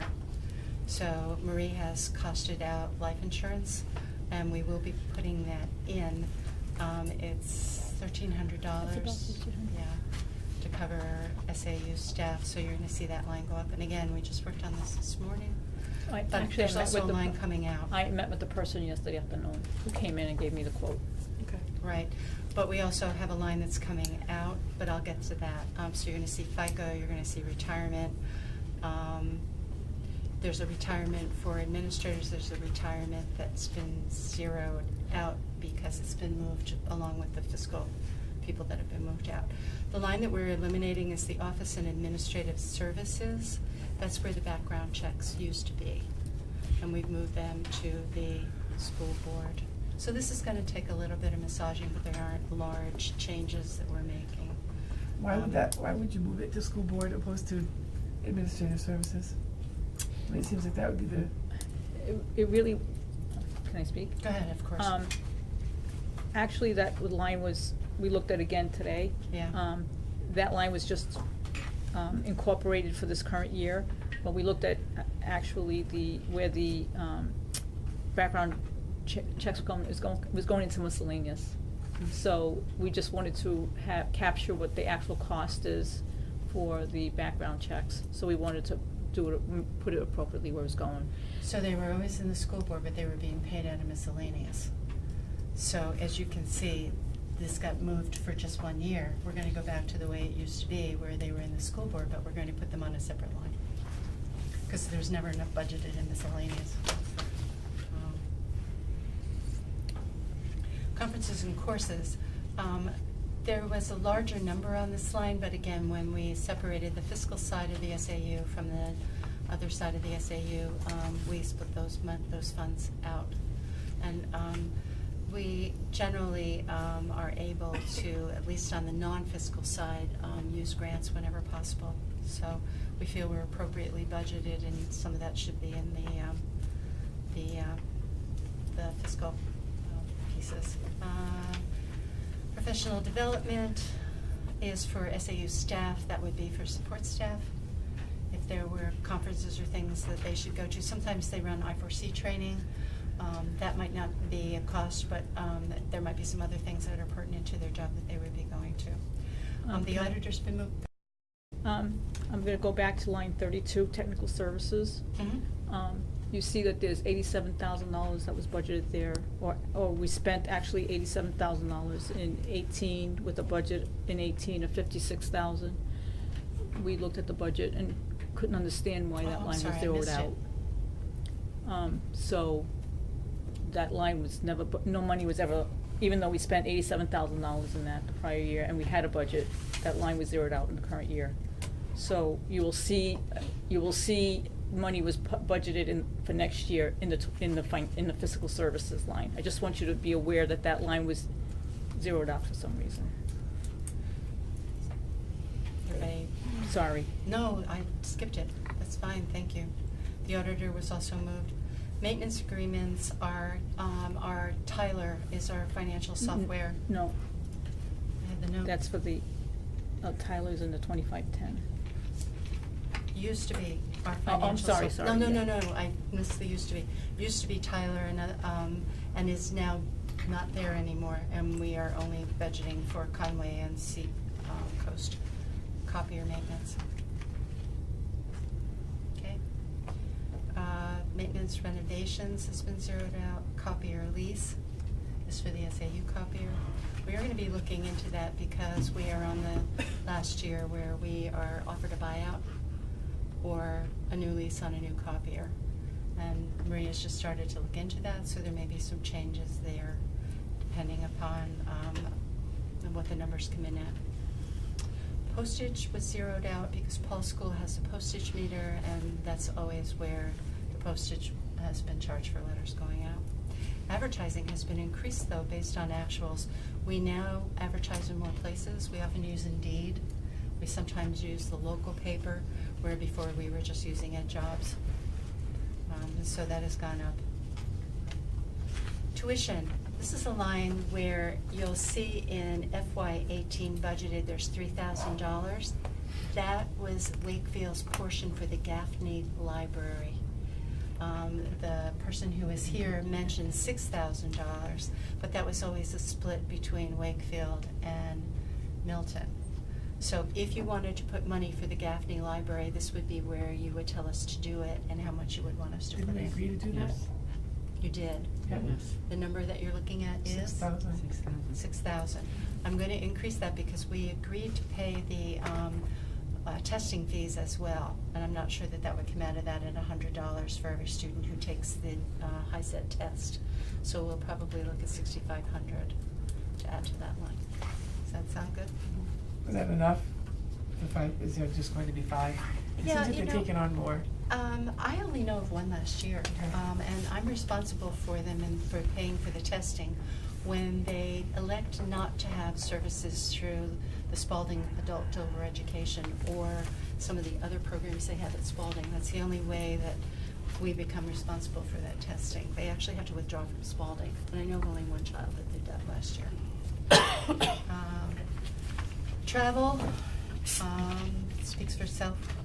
We don't generally use too much, but we're going to, so that went down. Supplies and forms. I don't know why we spent 6,000 and we only budgeted 17.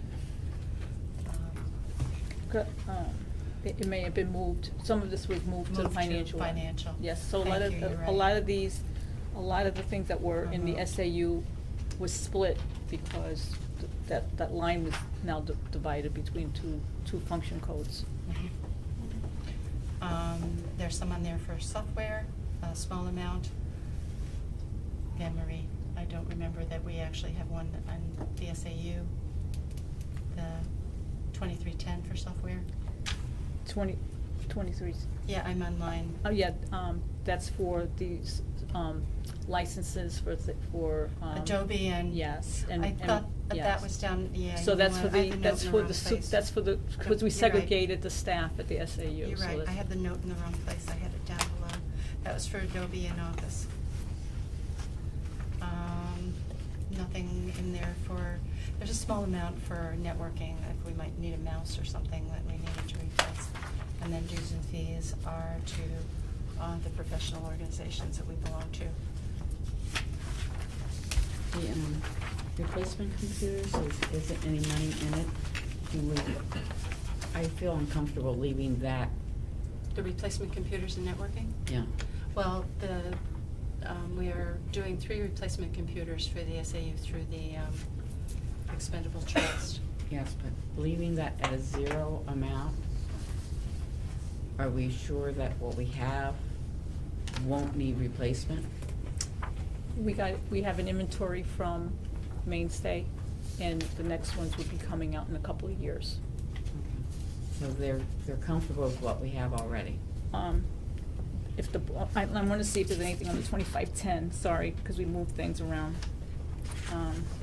I don't see. I don't see anything I don't there see that. either. So, that's a good point, if you'd like us to put $1,500 in there for a computer. To have it zeroed out, and we have to come back and find it someplace else, I don't Good think point. it's a good idea to leave that at a zero.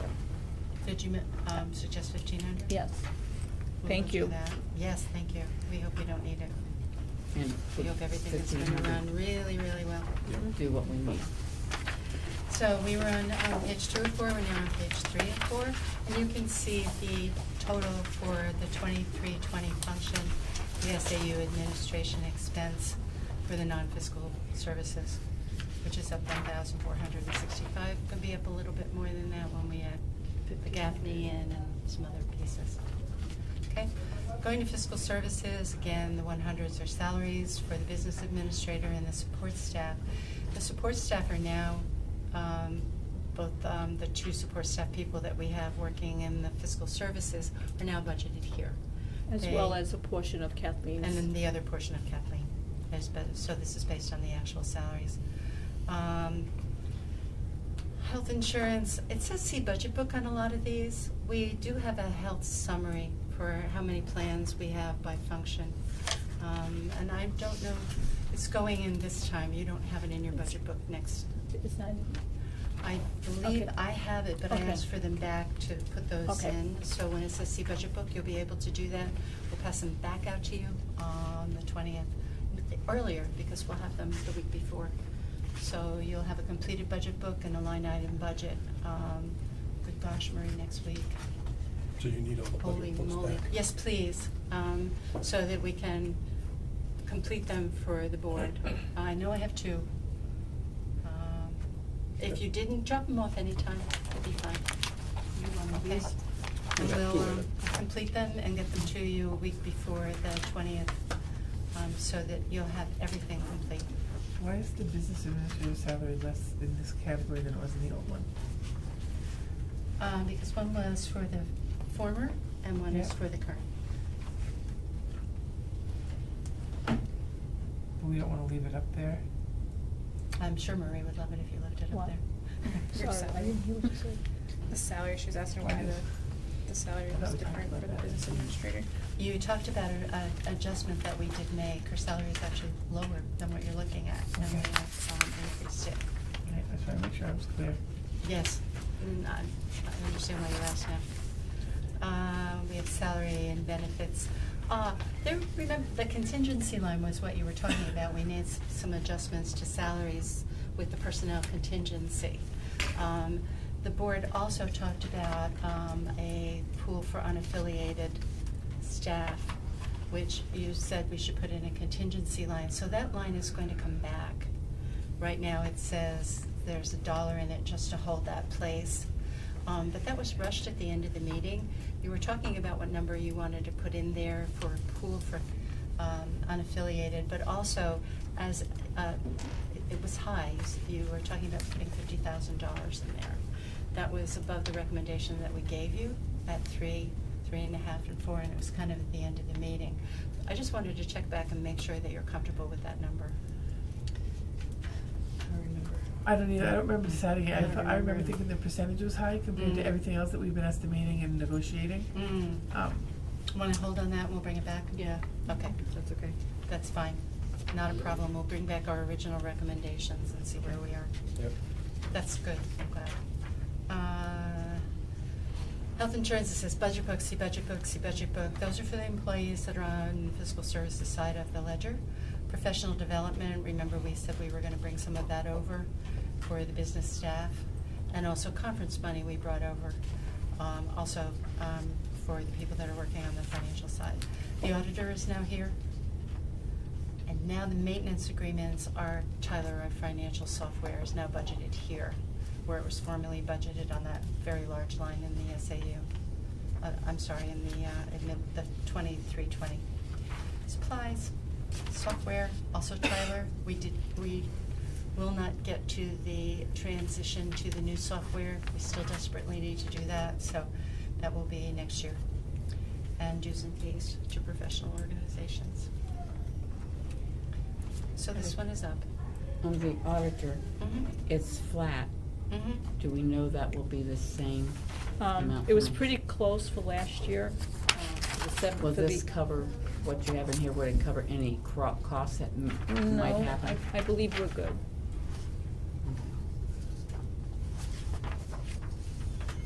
Thank you. On the 2900 function, we have we have pulled out all the workers' comp and unemployment. That's district-wide, Marie?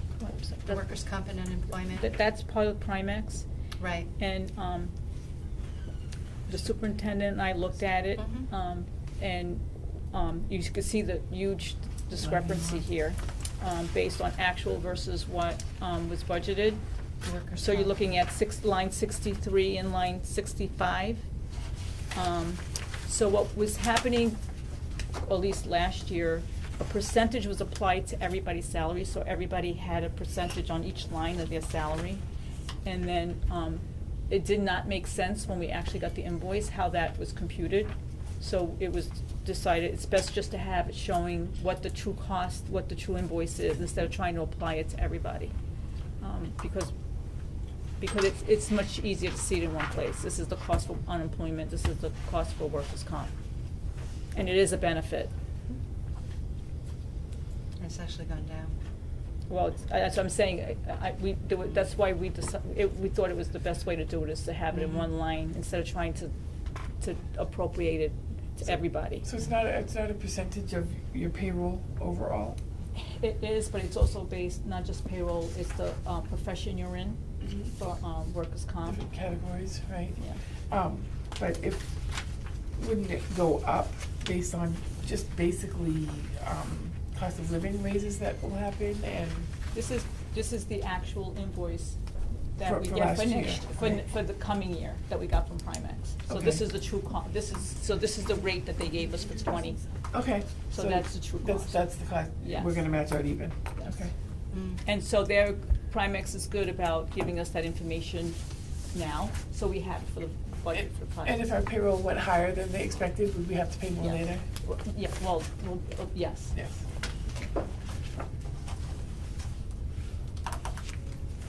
Questions, suggestions? last year. I think you're going to see some changes, they'll be relatively small, and you'll see it again in the line item budget that you're getting as well. Thank you.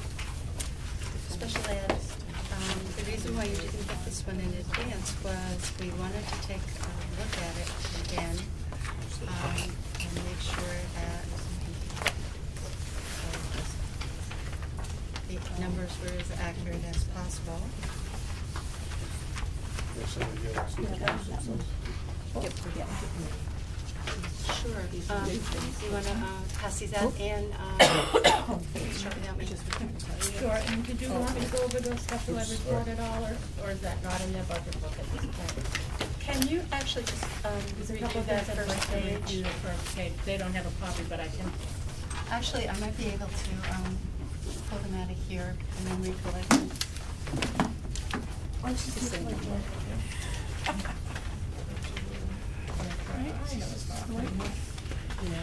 Actually, Yeah. I don't have them. There are a lot of percentages. He's running for it, there's two open, Where we going? people running. Huh? Remember I No. told you that there's the gentleman, one of the gentlemen who's running for the, position is in here. Oh, Are you? I don't know what I'm supposed to be doing. No, nothing, I just was Crazy. we do have a public, portion of the agenda at the end, but thank you for coming. Waiting patiently, no Okay, problem. thank you. Oh, I'm sorry. Okay, Did that's you okay. want to move them up, or did you want me to? Do your thing. All right. Thank you. I just want to not acknowledge that you came. No, don't worry about it at all. So you will get in your budget book a special ed report. The front cover, the front page is what I'm gonna talk a little bit about. And after the front page, it goes through defining all the different categories of disabilities that we have in the state of New Hampshire. So we have 13 different disabilities that we identify students with. Last year, when we did this report, we made some recommendations, and I'm happy to say that one of the recommendations we made, we were able to follow through on. When you see this, you'll see that the percentages are state percentage by disability, Hall School percentage by disability, and high school percentage by disability.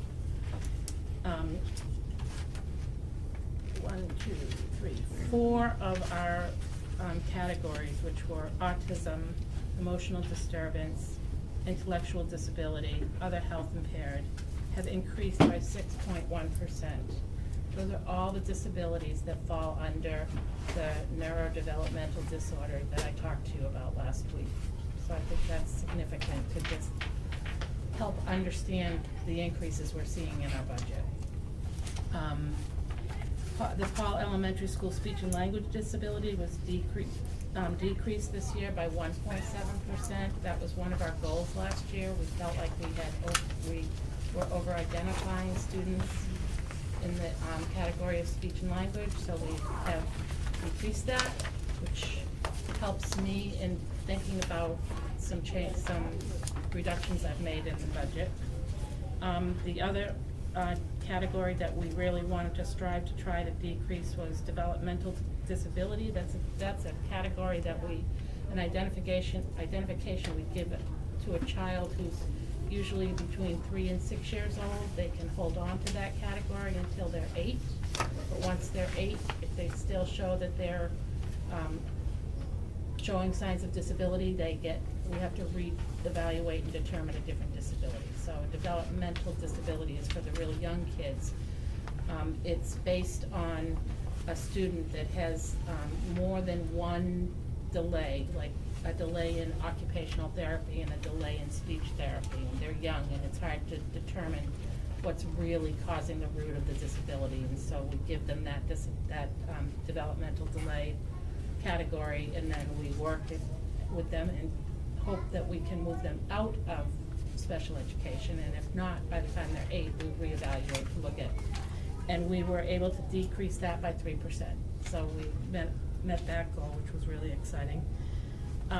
There's an overall decrease in all the disabilities at the high school level, with the exception of autism, and we had a couple of move-ins that came to us with the category of autism, so that increased. So you'll have a copy of I don't know if you have a copy of it now. Did you? You do. I did find it. So, I'm not great with spreadsheets, I'm sorry, so if it's hard to read this and you want me to redo it differently, I can. But I think the most significant numbers that I saw here was the increase of our neurodevelopmental disorders. It helps me understand the increases in our budget. Questions? The rest of it is all definitions of the categories. So do you want me to just go through line by line on the budget? Sure. I'm not sure if I'll do it as eloquently as you, but I'll Oh, do my okay. best shot.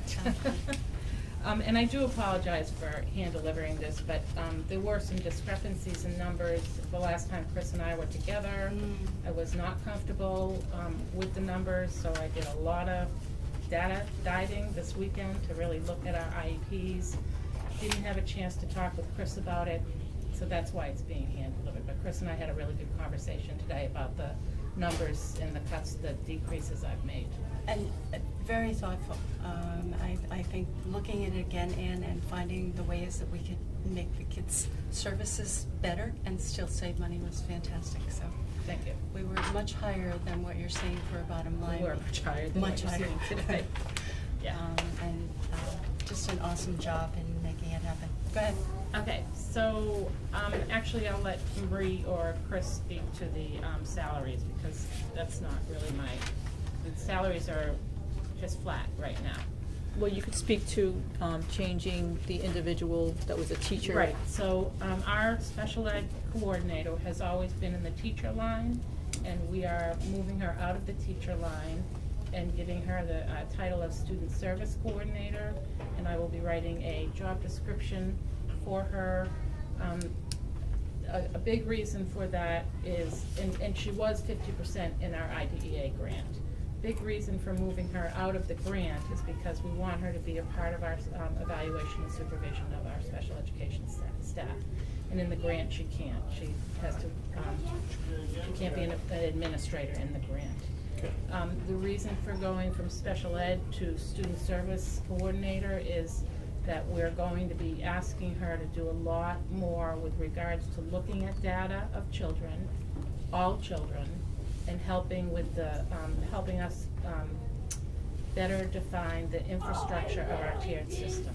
And so she will be largely responsible for special needs, but she has a great background in the tiered instruction that we've done. In fact, she was a big part of the tiered instruction that Paul School had 4 years ago that we're trying to bring back into play. So she's going to have a larger role, and in order for her to be able to evaluate and supervise, we need to take her out of the teacher line. So she won't be in the CBA. Understood? Is that understood? Yep. Do people understand that? So the other is all of the other salaries, FICA, health, and all of that is all, as in all the other budgets, flat until, or remain the same. Is that right, Marie? Do you want me to speak? Yes. Okay, so if you look at line 5, there was an additional, because of turnover, people were at different places, as well as this current year, we are allocated 50% of the guidance salary to the SPED line. So that's reflected in that on line 5. And looked at the summer school program and believes that the salaries could be reduced in that area.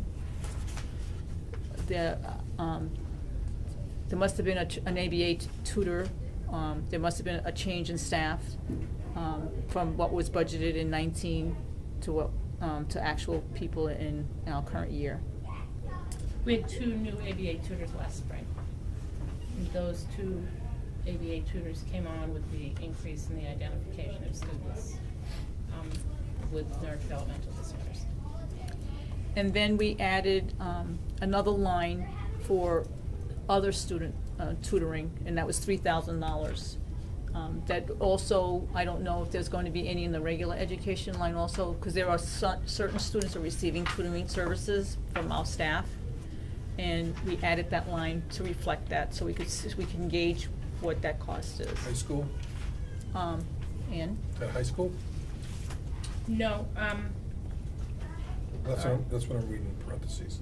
The $3,000 in the other tutoring? we do have an out-of-district student that is receiving, Orton Gillingham tutoring as well. Okay. And I don't know, are they gonna see that also in the regular, education? We added a line there also for possible student tutoring is there as well. Right, there was not a line in your budget last year for tutoring, either in regular ed or special education. So, regular ed tutoring is typically for students who have been hospitalized and need tutoring, or are suspended, or have discipline issues and need tutoring. And now the law is that any child that is suspended gets tutoring. It used to be just special education students. So we have a regular ed tutor line, and all of the tutoring that is a result of discipline will be in that regular ed tutor line. The special ed tutor line is for students that require Orton Gillingham tutoring, or might be in the hospital in their special ed and require extra tutoring for that. And the rest of the benefits is related to, FICA and retirement based on those changes. And whatever insurance is being, selected at this point in time. So I'm gonna go all the way down to, the other thing you'll see is that, our preschool lines are pretty much zeroed out. We're putting all of our preschool costs in our, pre-K through 8. I'm gonna go down to contracted services. We do now. Can I ask a question about that? Yes. Did you say you're moving all the preschool into the pre-K through 8? Yes. So the, what's it called now, little pause? Isn't separated out so you can't see? Is that gonna be the same, like on the expense reports and such, so you can't see? It hasn't been, it's not this year either. It's not in 19 either. It was omitted in 19 and consolidated in 19. When the transition from 64 happened, they zeroed out all the preschool lines. They kept a few in, but for the most part, they zeroed out the preschool lines and put it all in. It's not sort of a separate entity It's not. from, no? No. Okay. Even though I it's have not a good required, idea. I mean, it's not required, kids choose to go there. Not our special ed students. No, but you were at one point aiming for 50-50, which Right. didn't work out. And that, the 50% of non-special ed students would have been optional. Yep. And they paid that 50% pays the tuition. It just seemed good that it would fall under the regular. And But, okay. wasn't that, I think that was probably a carryover from back when the preschool program was off-site. Yeah. And then when we brought it back, 7 years ago, we brought it back to Wakefield. And I think the preschool salaries and everything was broken out at that point and just was never changed over. So for instance, your preschool teacher falls under the same CBA as your teachers in fall school. Supplies, I did break out preschool supplies to K-8 supplies because I personally want to keep track of what we're spending in preschool supplies. Conferences, workshops, all of that falls under the CBA, so we put it in the teachers' lines. The only thing, if you go down to line 38, we still do have one service, related service provider, an occupational therapist that just works in our preschool. So that, you'll see that line is $43,000, and you'll see that it's gone down because it used to be that we had a separate speech language pathologist in the preschool. In this current year, we moved that into a pre-K through 8 speech language pathologist, so we now have 2 speech language pathologists that are serving pre-K through 8. Purpose for that was to have a better transition from preschool to the primary grade. Contracted services is high. It was higher. we looked at, I looked really carefully this weekend at our IEPs and how we're providing services, and I did make some cuts, but it is those high-end students that we talked about that require related services. Currently, we contract all of our related services. I don't think this is the year to think about trying to have our own employees, but it is something we might want to talk about long range.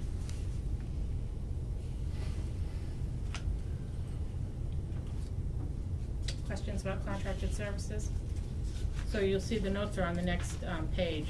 So the contracted services are speech language services, occupational therapy services, physical therapy services, board certified behavior analysts, teacher visually impaired, and our summer related services.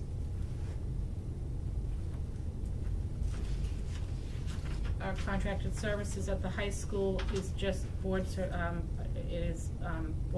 behavior analyst services. It was that we were providing 4 hours a week for one student. Next year we'll be providing 4 hours a week for 2 students. So same amount of money, but we'll be covering 2 students.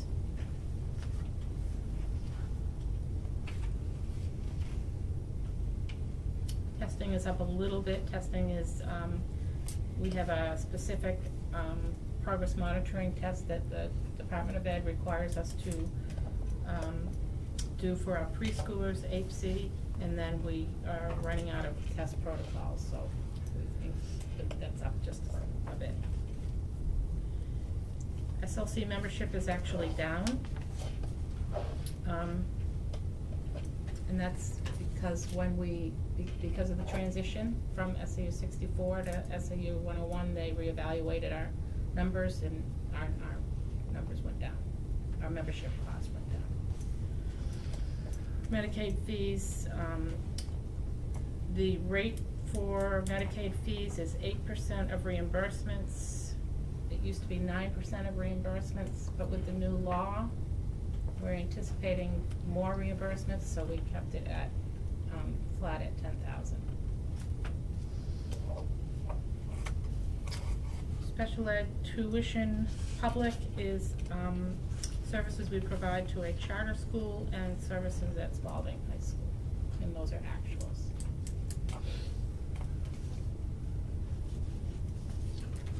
We used to put our costs of special ed non-public tuition in the special ed non-public tuition line, and it was moved to special ed private elementary, middle, and high school, so you'll see that it's just in different lines now. So elementary, we have an increase. We have no students at the middle school. Currently have 5 students at the high school. We're budgeting for next year for 3.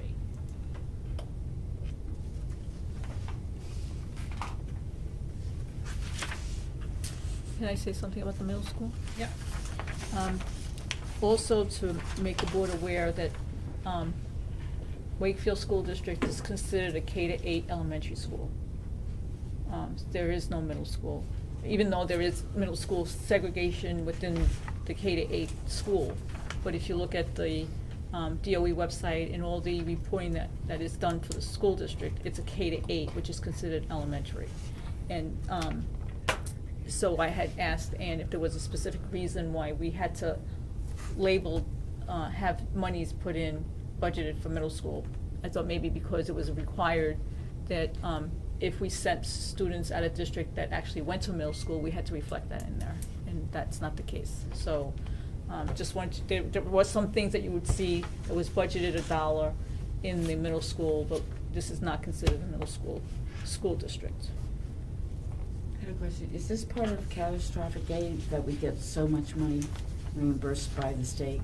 Yep, this year we got, if we spent over 54,000 in change on a student, then we would get catastrophic aid. We have no students that qualify for So catastrophic aid. this is what their tuition, this is reflecting their tuition? This is their tuition, Their tuition. yes. This past year, we did not get any catastrophic aid because there wasn't a student that was above 54 and change. We have one student that is court placed, and this year, that student will meet the criteria around court place, which is around 50,000, and then the state takes over the cost of the placement. So in our catastrophic aid fund that we have as a separate warrant article, The catastrophic aid isn't okay, a warrant. do we have enough money? You're talking about the trust fund? Yeah. Should we have more money in that? We don't have a catastrophic aid No. trust fund. I don't think we. Catastrophic aid is revenue No. that we get from the federal or state based on expenditures you expend the prior year. So if we didn't spend any money last year, or there was nobody that qualified for catastrophic aid last year, we wouldn't if there was, we would have realized that money this year. I thought But we as had Ann a indicated, it was. line item of 100,000 for We have a something. trust fund that's, I think, up to 100,000. For special And ed. that's in case we have unanticipated costs that bring up a budget in For this- deficit, for- and we probably will wanna consider putting money into that Okay, trust fund. so that's totally separate from this? Yes. Okay, gotcha. Can you just tell me about the, you said on line 46, special ed tuition public, we have to have money in our budget for a charter school? Is that what you said? By law, we are required to provide special ed services to students that are in a charter, that go to a charter school. So a charter school in town, or you mean an outplacement? A charter didn't school get in that. any district. Okay. Yeah.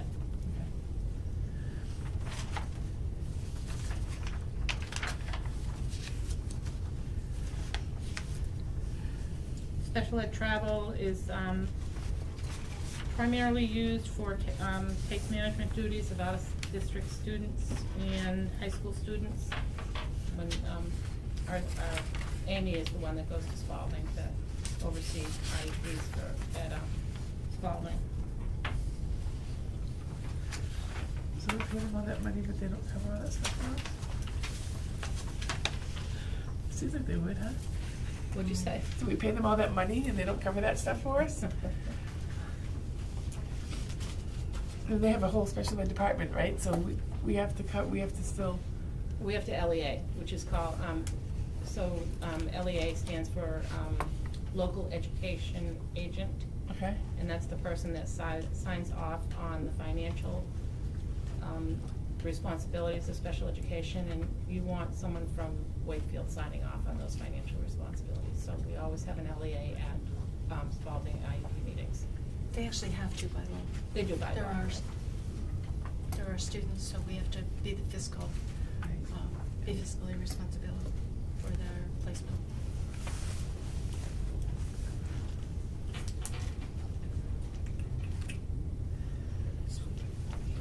So preschool supplies is the one area that I did ask to keep in preschool, just because I need to kind of monitor that better.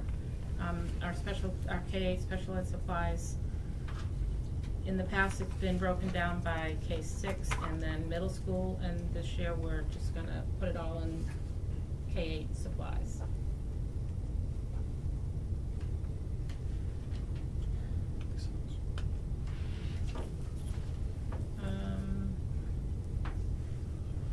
I think the next one that shows an increase is line 59, special ed software, Edmark, and all three of these software programs were paid for out of IDEA funds and can't be covered under IDEA funds this year, so I'm anticipating that they need to be in the operating budget for next year.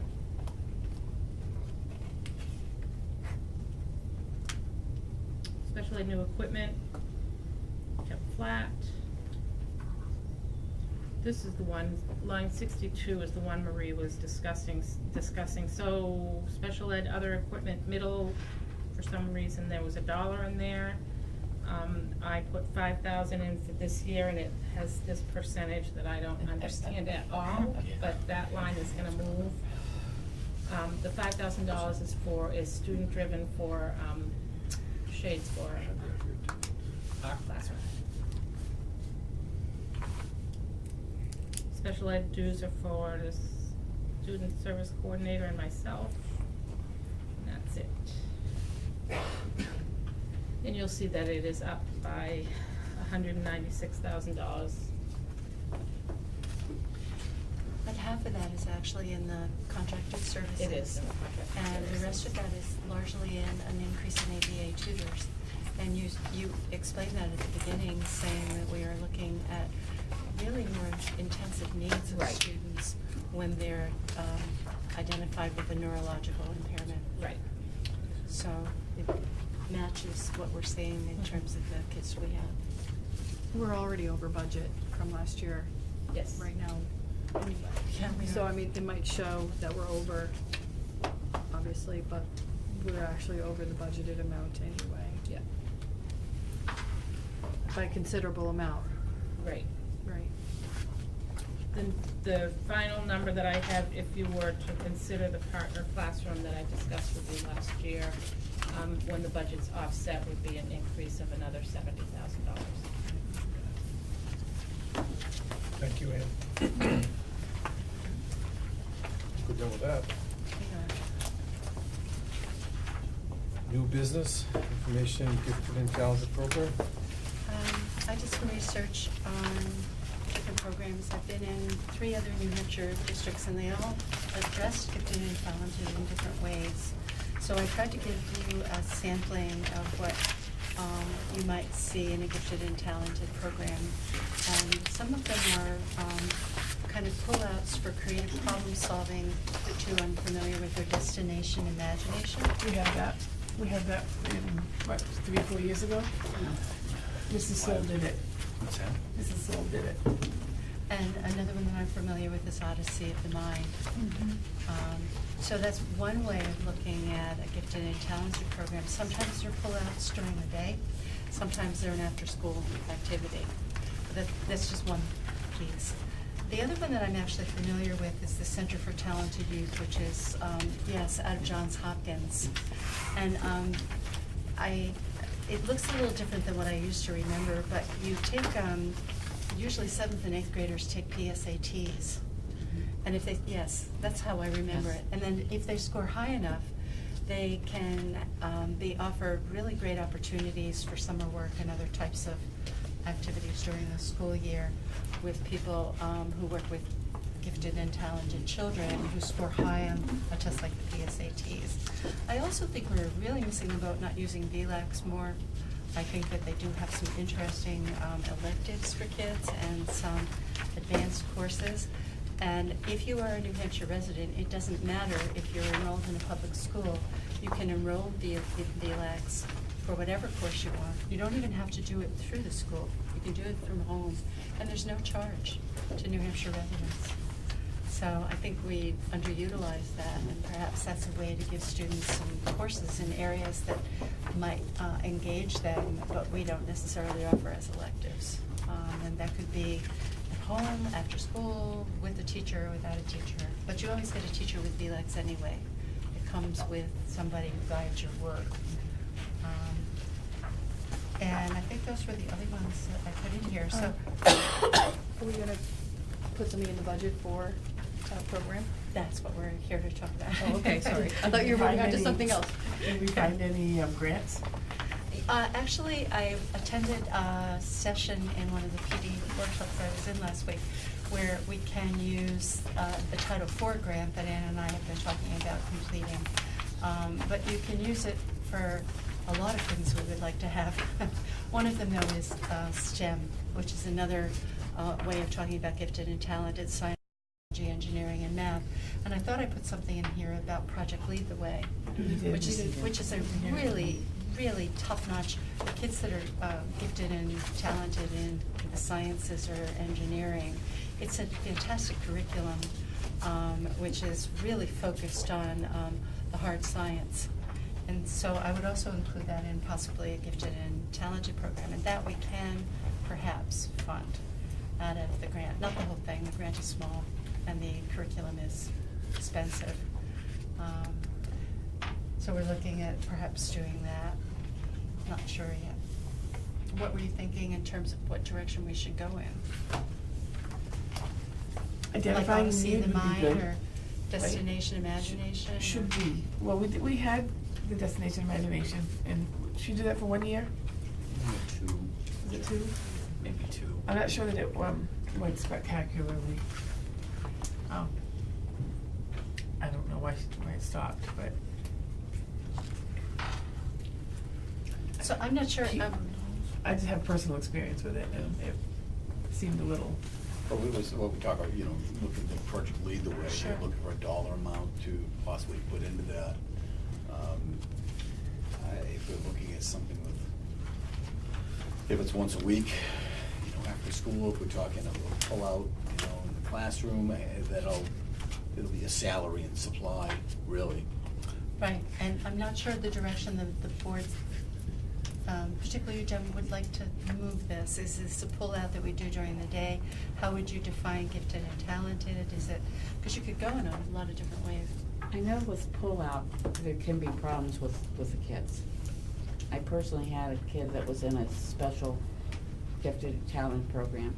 They pulled him out of class, but he was still required to make up the work he missed, even though we were told he wasn't. Yeah. And the teacher was making him skip his morning recess to make the work. And he didn't wanna go. So, I mean, but on the other side, you got kids that don't wanna stay after school for it.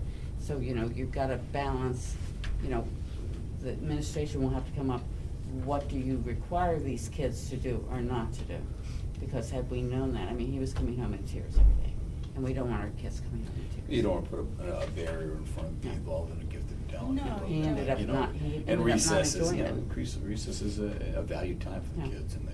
they hang out, they run around, they burn off some energy, so I wouldn't wanna lose Yeah. that, but so maybe starting out with an after-school until we. The downside of that is if we're actually looking at a gifted and talented program, I don't think it's fair to offer challenged kids something in school and not the kids who are not challenged at all, not something in school. Why should a kid who needs to be challenged by their school have to come after school and miss basketball or miss dance class in their own private life because the school's not offering something that meets their needs? But on the other hand, kids do feel, I know personally, my child didn't like being special, singled out to go and do other Well, things. preferably it would be one person. Well, from his class it was. Well, there's only 3 classes tops in each grade. If, you know, I think we need to find a way to identify the need. You know, whether it's taking, you said one of these has PSATs for 7th and 8th graders, we need to identify how many kids this would affect. I thought I put in a definition of gifted and talented, and I I don't didn't see it. No, I don't, but I actually, it was supposed to be in here. And it said that you can think of it as, geez, I had a whole list on what I found on how people identify gifted and talented. It said, you can expect that perhaps 10% of your population, because it's a bell-shaped curve by definition, they're at the end of that bell-shaped curve.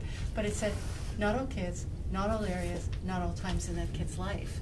So it makes it a little bit difficult to assess. Develop programming, you know, Yeah, so if you got a kid, develop a student programming. is, you know, gifted and talented in language arts, and they're not so gifted and talented in science and math. Right. And you say, oh, all GT kids are gonna go into that, well, that may not be that area, so. Right. Yeah, you're right, I hadn't think thought of it's- it that way, it's an interesting perspective to. Yeah. I just think, I hear what you're saying, Jen, and I just think it might be helpful to think of the perspective of our students who are challenged. We try, about 80% of our special education population, we try to provide what we call push-in services. Mhm. So the services that they're getting are within the regular classroom setting. And it may be that you want to think about that when you're thinking about whatever percentage of gifted and talented kids, how can you push those services in the classroom? That'd be good. That's way better than thinking about it after school. Right, because I think last week I said to you, when we were talking about the tutoring or something, and I said, you know, we don't want our special ed kids to have to stay after school Right. to get their tutoring. Well, we should be thinking the same way for our kids that require more challenge. Right. Plus, we don't wanna have them singled out and made to feel uncomfortable I don't think that's the concern. I mean, because they would be singled out. If you're pushing in services, they would be singled out, because that is almost like having a para for the gifted and talented kids. Not just, I've heard other people, I've been told no by some, a couple people here, but I've talked to other people who had kids in these programs in other schools, and honestly, in another state, so it could be completely different. But I was told that other places identify these kids who aren't challenged by their regular school with an IEP. You told me it had to be a medical thing to have an IEP, but I've been told by many people now, because it just came up again, that the kids who just aren't being challenged, they need a special, they need something. It's not just, hey, it's easy for them, because if they're not challenged, they lose it and they fall behind. Other places do it differently. We can't just, my biggest concern isn't, are they gonna feel different? It's, they already feel different. Because if they're the kids getting A's in their math class all the time, and they are different, or hundreds on all the tests. It's more of a social issue? It still is a social issue. Because I just know that my child just did not like having to leave the room. I mean, even during the day he was challenged, he could go and do other things, and the teacher would say, well, he takes 30 minutes to do the same page that everybody else does in 30 minutes. He could do it in 10 and go off and do it, but she was only offering it to him, and he didn't want to be singled out that he had to go from his class to someplace else. I think bringing it in class would lessen that anxiety. Please don't get me wrong, when I say that we provide push-in services for students with disabilities, they still feel singled out in a classroom. Sure. It's called differentiation of instruction, and identifying who requires what in a classroom, and maybe looking more deeply at what we should be providing in classrooms for kids who require more challenge. Those are not being removed. Right. But they're still gonna be different because somebody's coming in for them. But they're still staying in the classroom. But you don't have to take it. What? If you're a student that needs more challenges, you're not required to go. Well, hopefully, it would be. I mean, just like in high school. But that would be a personal choice. But in this particular case, it would be, I think, up to the student. If they didn't want to go, that's fine. Right? I don't think so. But you should still, I think if you should test- still provide it for everybody. I'm not saying that it shouldn't be provided. I'm saying if there is a student in this case, do they have to go? Well, the special ed kids do, right? They have to. And it's really no different, except for that it's different. It's just the other end. A parent can refuse services. Well, a parent can, right, but the kid just can't say no. Right. Well, it's the same thing. Right. Well, wouldn't the start point be to find out if we have the need? In what area? Well, one of the things that you have in here. One person a need, one What? student creates a need, right? So are we looking at kids that are gifted in creative problem solving, or kids that are gifted in, or all of the above, I'm sure, or kids that are good in language, or kids that are good in math, or kids that are good in science, or kids that are Yes? So how would we do that? Well, the classes that we already have, we have science, social studies, math, and language arts. So what I think I hear is we just need extensions for the kids that can do more in a class. So I don't see putting a person in, if I'm good in science, to sit next to me to do what? Give you more work because the teacher's busy with 14 other kids. Okay. I mean, we talked about Now I got it. differentiation Okay. in 6th grade, and I was told, oh, it's gonna be differentiated, but what it turned out to be was that the kids who struggled were taken out in 2 separate things, and the rest of the kids were all there, and that was termed differentiated. Yeah, I got That it. really doesn't work. I got it. So what you're looking for is somebody who could go into a classroom and work with kids that might be gifted in a particular area, but the teacher doesn't necessarily have the time to actually extend their learning. I don't know that I'm specifically, so what I am looking for is, there are kids in this school Okay. that are not challenged on a regular basis.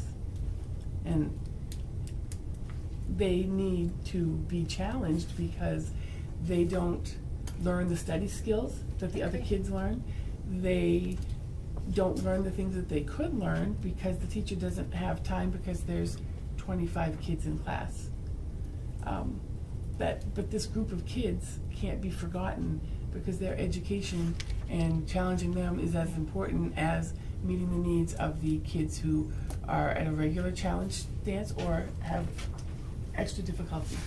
You know, it's not fair for them not to be pushed to meet their abilities, because every year that someone isn't challenged, they fall back from their abilities. And eventually, they're not ahead, or. I'm operational, and you gave me the answer I was looking for, which is how am I going to proceed to figure out what it is that we need? And you just hit it for some reason, in terms of how we can bring something back. I was one of those principals that had an IEP written for a student that was gifted in talent. But was that New Hampshire? It was New Hampshire. It was parent-driven, but we were a small school, and we did it, and it was just, we were small enough that we could do it, but it was totally parent-driven. They said, my child's exceptional. Well, I'm not, and there are kids in this school who are. I'm not claiming that mine is necessarily, but I just happen to experience the lack of homework and getting good grades, and a lot of the kids that I know through, other things, I know that some of them just breeze through and their needs aren't being met. And if we could do something. So this is way off track. You're not really looking to do Odyssey of the Mind, Well, or? we did that and it was neat. I was hoping for something above and beyond what they're getting in their classroom. You're talking something systemic, building wide, not, just a program, a short-lived, short time.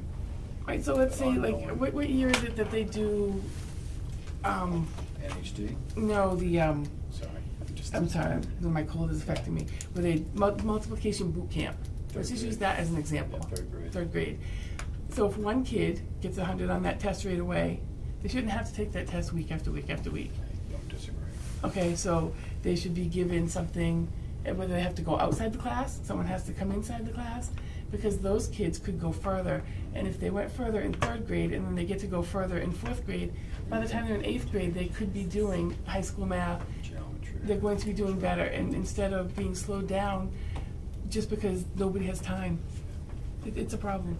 I know in a school district, now that I know where you're going, we had a school district in Dover, and what they did was kids that were good in math, I would substitute in a fifth grade class. I had a kid that came down from fourth grade for our math unit. Because he knew fourth grade math, he didn't need it, so he came down and joined us every day for fifth grade. Well, they can't do that here because of the scheduling issue. We've talked about that before. It's a nightmare because the kid might be, fourth grade might have language arts when fifth grade has math. I'm not so sure that he wasn't missing things out in his school, but I know that in Dover, they do make allowances that they'll transport kids to the junior high if they're in elementary school and already know their what they need in math or science. So there's other ways we can work and do that. I think if you can look at, maybe that's the type of thing we can do, because I know I've seen kids in the school that are good in math that really could go to the next level. Right, start early. Yeah. Start it early, not just so that they can gain and be where they should be. You all set? More to come. Yep. Good news. Okay, other business, school board scholarship? You have the prompts that were given in past years in your packet. And you need to either use one of those or come up with a prompt, because we will soon be asked. What's the question? Yeah. I have one. Is there other? Were you looking for questions? I'm looking for a prompt, meaning what would you like the students to write on that would determine which of them would receive the. Is that what you're talking about? Yeah. What do you think is most needed to improve our country or our world? I like that Look one. at them all also, I thought, maybe the question of explain the importance of your major in today's society. Wait, did you give me another one, because I didn't get hers down Oh, yet? I wrote mine down, I can give it again later, so you can keep writing. It's similar to 1718. In fact, Tracy, it would help if you actually just emailed me that one too. Okay. That one. It was saying that, explain the importance of your major in today's society. Good Lord. Okay. These are so No. The problem I see with that one, though, is that not all kids going to college know what their major's gonna be yet. I mean, my kids did, but Yeah. that was Most kids are, unusual. the kids who are applying, typically, we see, Okay. they can tell us they're going into nursing or engineering or business, or, that's typically the kids we have applying, but that's, in the past it has anyone. How about if anybody else has some, Yeah, just email them to you. just email them to Okay. me and we'll Yep. bring back and you can check the ones you like the best. Obviously, and we'll- election day made me think of that one. Or the division of. That's In the right. past, Jerry, do we have Schools are gonna teachers do close. these too, or? Usually what Then they happens have is we receive them, and then myself and then the two language arts teachers in 7th and 8th grade will go over them and look at them, Make and a kind of, we end up ranking them and then send them off to Okay, Dr. Tyra. all right. Thank you. Report on New Hampshire SBA. Well, Chris and I attended the HB 1612 workshop. It was very overwhelming, to say the least. So I'll give you an overview of what we had. What the law says is that every district shall develop a plan, a data and privacy governance plan, and must be presented and approved by the school board by June 30th of next year, 2019.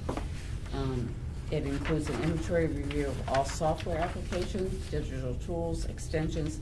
Inventory will include users of applications, the provider purpose, publisher, privacy statement, and terms of use. It will also have policy and procedures for students and staff regarding how data will be used. It will also have a response plan in case of a breach. Under section 5 of the bill, you must have A through E. Now, that's not complete yet, so we're not really sure what they're looking for, okay?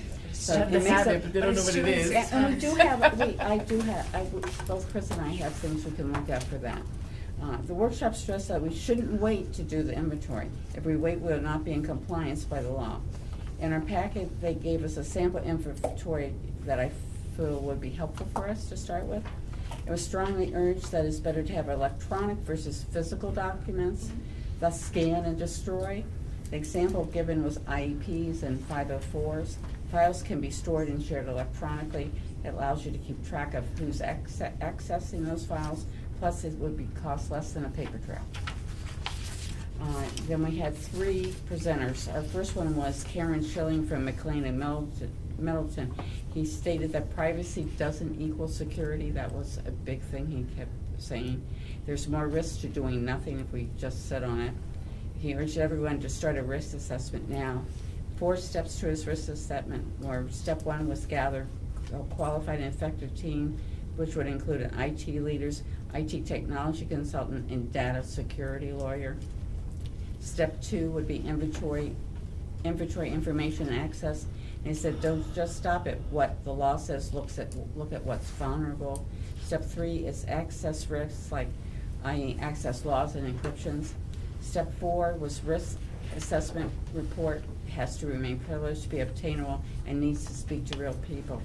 He said steps 1, 3, and 4 are time-based and involve money. Costs will depend on how big the district is, and costs would include a security attorney. Sounds very expensive. Yes. Just the word And, security his attorney. His presentation also include examples of technology, physical, and administrative standards. Next, we had Holly Doe of Pelham, Pam McLeod of Concord, and Neil Richardson of the Hillsborough Deering School Districts. They said IT needs to be aware of what teachers are using and what they do on the internet. For inventory, they suggest that you form a committee. They informed us that Google extensions have full access to our data, and Pam School District instructional coaches monitor iPad use. Their plan of action included an inventory, as I said earlier, vetting online tools by having a committee consider buying into a collaborative resource so you might mitigate time and costs, or purchase paid software. they feel this could wait a year. They provided us with a list of 3 model districts that we could look at, which were Bedford, Cambridge Public Schools in Massachusetts, and Weber School District in Utah. They also provided a list of data security recommendations, an example of school districts that have had breaches, such as Concord. They had a spear phishing attack, and Monadnock had a stolen laptop, and how they resolved that. Then, of course, they ended with Primex, a New Hampshire Public Risk Spanish Exchange, which we use. The presenter stated that coverage needs to be included in your budget, so we need to think about what we want to put in for next year's budget. They explained how coverage works for their company and what a cyber liability was. They gave an example of a phishing scam in school districts. Said it's important to train your staff in cyber liability. They have a 30-minute online training for teachers. And I don't know if that's included in our contract with them, but if it is, it's something the teachers could do. And I mean, we both came away with just really overwhelmed.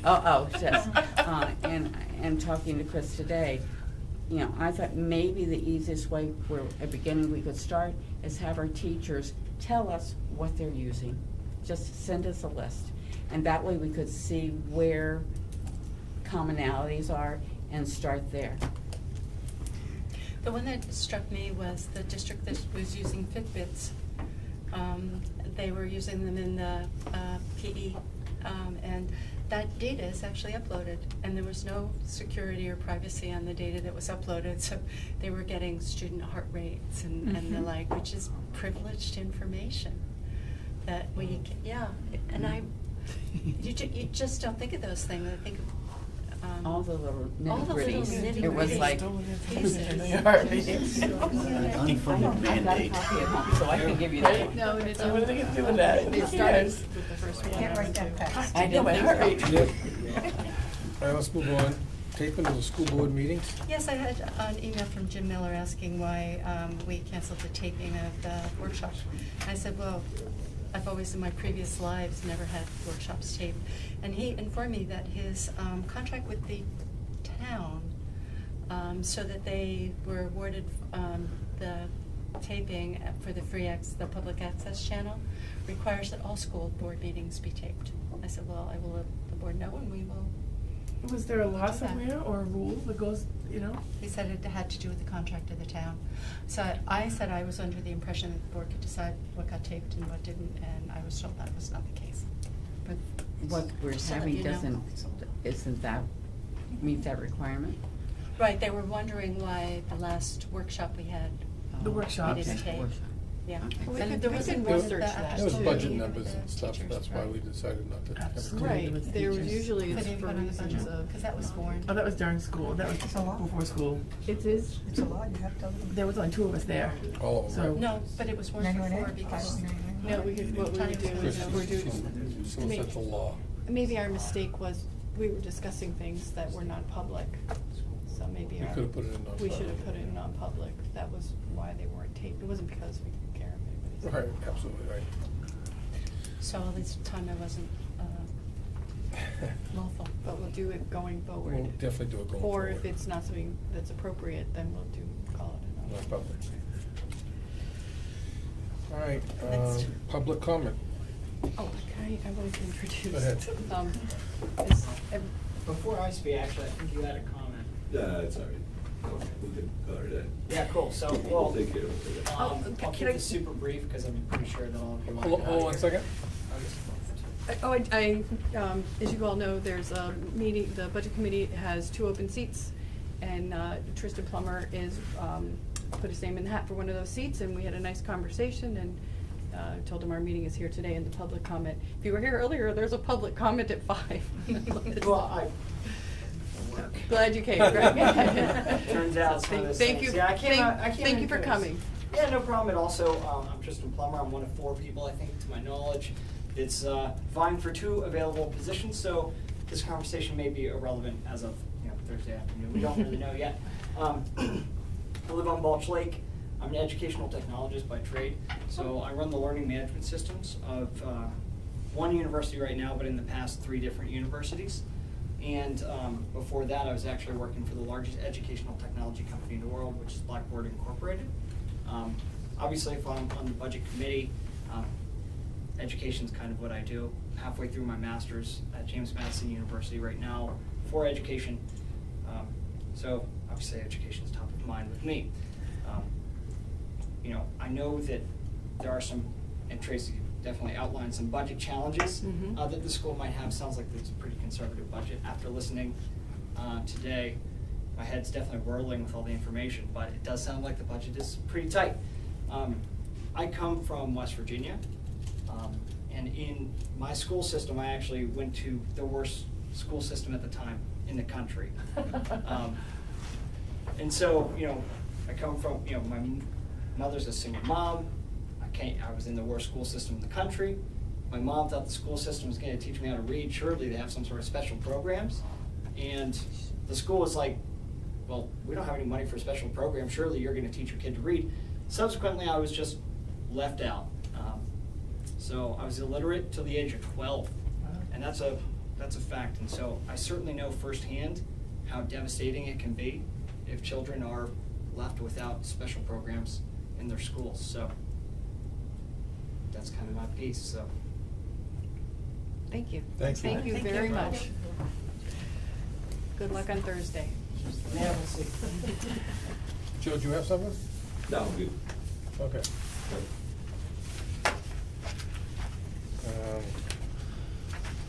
Resignation nominations. Resignation from a bus driver, I believe it was included in the packet, and we have several in the pipeline that we will be bringing forward to take her place. So you have people lined up. We started that process. Good. Anything else? But we do need the non-public that we, in the beginning, at the end. Actually, we could do a, yeah, we need a non-public. Brief. You're never gonna stray from that anymore. You need a non-public now? Yes. All right. Under what? Matters which have discussed in public. The reputation of. They're supposed to be on the back of the agendas. RSA. Do you have one? Sure, you I want have this it one? right here. Which one? I have one. Is it RSA 91 dash, this one?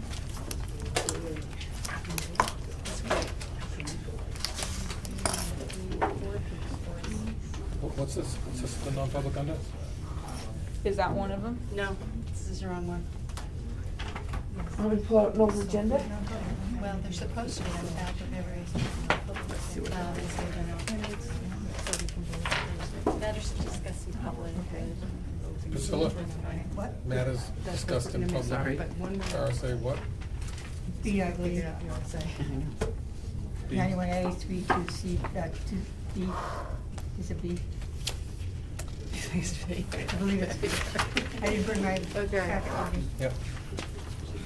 So, you wanna make a motion to go to non-public? We need the. We need the RSA. RSA. Isn't that funny, we have had them right on the back all along, and the day we actually went for I know, and the one time we need them, they're not there. I always had my packet and I didn't.